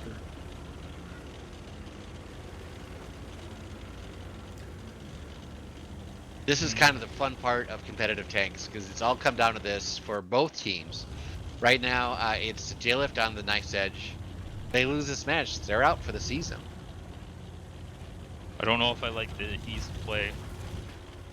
Yeah, Thursday and Octobear both bled some damage there, trying to get into that position, which is kind of weird. Octobear bleeding to Jack there, as Jack manages to get a shot in as well, but Jack did bleed a shot as well. He bleeds another shot to December, which is not a good move, as Anakin didn't really get the spot. He got the light onto the STB and the CS63, but not onto December, who used that bush correctly. Now, Wallhacks and 11D, they are in quick tanks, but they're on the opposite side of the map, which is going to put a little bit of pressure here onto Bear Force 1, who are going to have to respond to that threat, but they are just they're blind firing the bushes, expecting something to be up there at the moment. We could see a quick cap from the side of J-Lift. Well, you know, they do have that availability with 11D now pushing through. He looked like they were going to consider it, and then they got off. They're setting up definitely for more of a one-cap play here, and they're going to wait for the Bears to kind of make the mistake. My guess, they're going to wait for a moment, they're going to get set up into better positions, and then Anakin is going to be the one that's going to slide onto that cap, and they're going to try to force Bear Force 1 to make the commitment in. And that looks exactly like what is going to happen here as Anakin slides onto the cap, starting that cap timer, and with only a minute and 55 seconds left, using the bush correctly to try to hide himself from the south side of the cap, anything pushing through the middle. And now it is up to Bear Force 1 to make the push in to get the resets. Yep, Skip's in that dip with the super conk. So, like, we've seen Bear Force make this work in some of their earlier matches, but this time they're up against J-Lift, and Wally is a very intelligent caller, so I don't know if the same tricks that they've used to defeat other teams with this defense will win against Wally. Well, and the real thing that I'm looking at that's different from all of the other defenses that have been made is that Manu is going to push up here. He's going to try to get the lights, but ultimately they're going to have to make a play, and it looks like they're kind of grouping up for that mid-row line push. By keeping Jack in a bush further back, Skip can play hull down in there, and Jack can stay hidden. He can wait for them to make that mid commitment, and then push up through the mid, dump his clip, and do some damage to distract all of them. Yeah, how they've dealt with this before, okay, they're doing it this time here. They let December build up some speed. He's going to dive down into this low ground here and not really take any punish for it. Like, you are perfectly happy taking one shell, especially now that the STB got in for free. Oh, until that point right there. Yep. Yeah, and the STB now getting in as well. The wall hacks and 11D making the push across. They've got the 277 now isolated with the STB. They're going to make the push to kill the STB. They're going to try to kill Octobear, and they will probably pick him up here as December's not really able to support him all that much. He's able to get one more shot into Anakin, but they do pick him up for relatively free, and now they can just kind of wait for a moment. Jack still unlit, still waiting in the bushes, waiting for them to commit over, is going to come in behind now and try to get some clips into the back Manu. Here comes Jack now coming in from behind. Yeah, and here's what I was just talking about. He's going to get that full clip off into Manu here with the bat check. You have enough to take down Manu. Oh yeah, he'll be able to pick up Manu easy as long as he pens all of his shots. And it's kind of they've baited Bear Force 1 basically into a mid-brawl here as 11D is now dropped to 6 HP. He still gets the kill on Muscles, though, with that ram, as Thorsday is going to finally pick him off, but Wallhack's now getting a good clip into Thorsday. Skip needs to come in. I don't know why he's still sitting back a little bit. He needs to get some shots in to help Wally as much as he can. Thorsday down to 558. Yeah, he is, but his HP is needed now as Wally is bleeding a lot of damage here. Jack should be off reload here momentarily, and he might be able to get some shots into December here, but Skip, with all of that HP, needs to try to help Wally, and it's just not enough as December pokes over and gets the kill onto Wallhacks now. Yeah, Skip's going to have so much damage this game. The old concept of never push into the Sturb can be the exact same thing in 5v5. When you have... Skip, get the kick. Jack's not poking. No, he's not. He tries to get the blind fire, and Jack not poking is going to get pushed by this CS63 now. And Thorsday, though, in the CS63, not making the push. Now he starts to climb the hill. Jack gets a shot into him. And Jack gets the kill on the Thorsday, dropping down to 90 HP, though, and now Skip just making the push on December, and it's going to tie up the series here. 4-4. That was awesome. Yeah, this is what I talked about with not necessarily liking this East play. Wally has years of experience playing on a map like Proc and dealing with playing on that one cap. So as soon as I saw that, I'm like, you guys are working against years of experience here, and I don't think it's going to work out well, and that's exactly what happened. It was definitely a good attempt there. They definitely tried to make the play, but it really just... Keeping Jack back there enough to distract Manu and the rest. Manu and Jack was able to get the full clip into Manu, kept Manu's 5A out of the fight, which is a lot of DPM. and Created really that crossfire that you mentioned before. So yeah, it's exactly. just... Sometimes it's all about angles, right? And with Yes. December or with the Bears needing to make the push in to get the reset, it really came down to it really came down to the individual, like the calling skill there, and it definitely was a good play by J-Lift to pull off that win. And yeah, Skip, 4,600 damage, 21 shots Wow. fired, 17 direct hits, 13 pens. Not the best, but when you're firing at long range, pretty well. And due to the nature of the way the tiebreakers work, it is a J-Lift does have choice for attack or defense on the tiebreaker map, which is Cliff. Cliffs. And Awesome. so I mean it's tiebreaker in air quotes, right? So Wally did choose Cliff, and then Octobear called timeout. So we do have about a minute timeout now before we go into our next game of the series. So who do you think this map has the advantage for? Viral, what do you think? I know we can look at stats, but just what does your Cliff, gut tell right? you? Yes. I'm not even gonna look at the numbers. And this one, actually, now that we're in overtime on Cliff, I'm now leaning towards J-Lift. Like, just given this situation, I feel like Wally's just gonna have a better opening than the Bears. Like, that's one of the biggest things on a map like Cliff is, what do you do in the first 60 seconds? How do you split your tanks? What angles do you take? How can you potentially apply pressure on the middle, get some early damage, and then you can fall back? What angles do you then take at that point? Because they're going to potentially try to punish your autoloaders. There's so many small things that happen. Like, you don't think a lot's happening when they're just driving up towards the middle, but there's a ton of things going on. And it's not like just the simplest part of the map. Or No, like the simplest part of the game is not the first minute on Cliff. No, it really isn't, and it's going to come down a lot to individual player skill. This is the last chance either of these teams have to stay in the league and advance to games on Wednesday. So it's really another timeout called by December. Wally speaking truth there. Literally, none of us want to be here. That is a.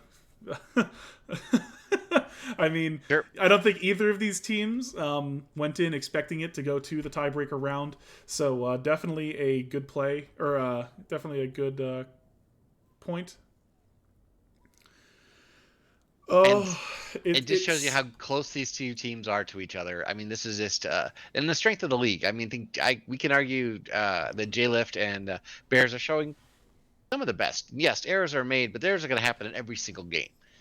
It's as we've said, it's not just what you do with them, but it's also the strats, the strategies, experience, and how you take advantage of that individual skill that we've been discussing as well. So this is I love this because this is kind of a good demonstration of the best of what the SteelSeries Community League can give us.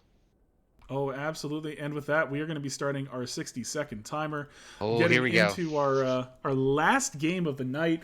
Last game for one of these two teams, and a victory for someone. I mean, as obvious as that sounds, but we are definitely looking forward to the outcome of this game. It definitely. And Viral, thank you for the really good explanation on the openings and the importance of experience. Edge, how do you see this going? Who do you think has the advantage going into this final one? I'm gonna air with Viral, and I'm gonna say J-Lift I think has a little bit of an advantage here.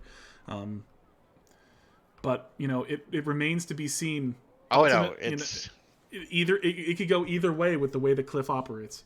Sure. We're just talking. They're the ones that have to get out and play the game. I mean, you have to worry about nerves, communication, preparation, making sure you're picking the right tanks, making sure that you're just getting everything in. It's a lot of management, and it's we get to kind of get to see the results of that. So here we go. In we go, absolutely, as Bear Force 1 on their attack. Oh, and I forgot to switch the teams because they switched it on me. What was it? Control... It should be Control Shift U or Control Shift Alt U. And nope. We will just oh well. We will just deal with it. Bear Force or J-Lift on their defense now, coming in with 2 Bat Chats, a CS63, and 2 STBs. And Bear Force 1 bringing in 277, 2 Bat Chats, and 2 CS63s for the potential, well, for the last battle of the night. Yeah, no ifs, and or buts. This is going to be last battle tonight. 11 in the CS63 making the mid play as Jack cuts in to try to get to the... Oh, and is he going to go for it? He doesn't go for the hull down. Instead, he's just going to play the mid area. Wallhack's in the bat chat and be playing mid as well as the 2 bat chats, Thursday and Muscles, make the aggressive play. Up the mid, they're going to try to cuck 11D, basically. As 11D drops to 1242, he tries to push Octobear back to get away from those 2 bat chats. It does manage to get away a little bit, but it's not going to be enough. Thursday dropping to 67 HP as December in the mid bleeds to 706. 11D still alive like a gamer. Is going to manage to stay, to die Muscles just going then. down Muscles down. Yeah, Muscles dropping to 139 HP. Skip is going to try to get the pick on him. He doesn't manage to do it in time. And now Anakin in the STB is going to make the poke. Is he going to get the kick? It bounces off of Muscles there as Wallhex goes down as the 2 CSs make the push into the mid. Skip in the STB now, and Anakin need to make the play as Jack is on reload. They need to make the play to pick up Octobear and December here before Manu can get into a position to pressure them. Did Jack's on reload? Yeah, Jack is on reload. He should be coming off here relatively soon as Manu in the 277 makes the push, and the ram on Skip. That was not a good play from Skip there as Anakin and them are just trying to get some DPM out. Skip backing off the corner. Anakin getting a good shot into Octobear as well. Skip backing off as Jack comes in now with his full HP bat chat. They need to pick Muscles here, and will they manage to do it? Skip does manage to get the shot into Muscles there, picking him off, but Anakin Jack down to 352 HP. Jack now full health in the bat chat is going to make the play onto Octobear. In he comes. He's going to make the pick. Is he going to pick December as well? He is going to pick December, and it's looking not good for Bear Force 1 as J-Lift is now up 2 tanks to 1, and with Jack a full HP bat chat with 3 shots remaining, he should be able to put the pressure here on the Manu and finish this game, advancing J-Lift to the semifinals and eliminating Bear Force 1 from contention as the reigning champions of the Community League go down. Yeah, it all came down to that opening there. J-Lift set up in a very strong defensive position, and Bear Force 1 came out with the aggression, but it just wasn't... Like, in some ways, you can almost just say like it's rock, paper, scissors, depending upon the openings. And if you want to go that way, it was definitely they had the scissors to the paper of Bear Force 1. They absolutely did. Great Anakin with games 3,000 damage. I mean, just really getting the most out of that STB1, and he had just a sliver of health for a little bit there, and he just made the most of it. Well, 11D. Yeah, you're right. He pushed hard. Well, 11D got kind of messed up there, isolated. But, yeah. But like he stayed alive. He managed to make them miss shots on him. He to bring back a dodgeball reference. He was able to dodge the wrench. So he was able to dodge their shots there. A shell? Yep. Yeah, but worked out well for them. But unfortunately, that will be the end of Bear Force 1 for this season as they go down. And we will, in turn, you know what that means, though? Yeah. Well, that no, means actually. it's FHS versus J-Lift on Wednesday. Yes, it does. And that's another good set of games. Oh, there we go. Make sure you guys tune in with us on Wednesday. We have 2 amazing matches. We have Thromatillos taking on Popcorn, and on the flip side, we have J-Lift, who you just saw. They came back from 4-2 to win 5-4, and as they face off against FHS, who've been they're our first place team as far as coming out into the playoffs. So again, 2 really good matches, and tonight's been awesome as well. So. Absolutely, and thank you everybody for tuning in. Thank you, Wargaming NA, for the host. We will be returning on Wednesday with the semifinals, and then the finals on this Friday. Thank you everybody for tuning in. Once again, I am Edge of Insanity. I am joined by BTED72 and Viral, our head admin and the purveyor of everything you see before you. Thank you Chief both, architect. gentlemen. Yeah, thank you both, gentlemen, for joining us tonight. And with that, I think we end our evening. Wow, what a way to end it. Have a great night, everybody. Absolutely. Have a wonderful rest of your evening, guys. We will see you on Wednesday.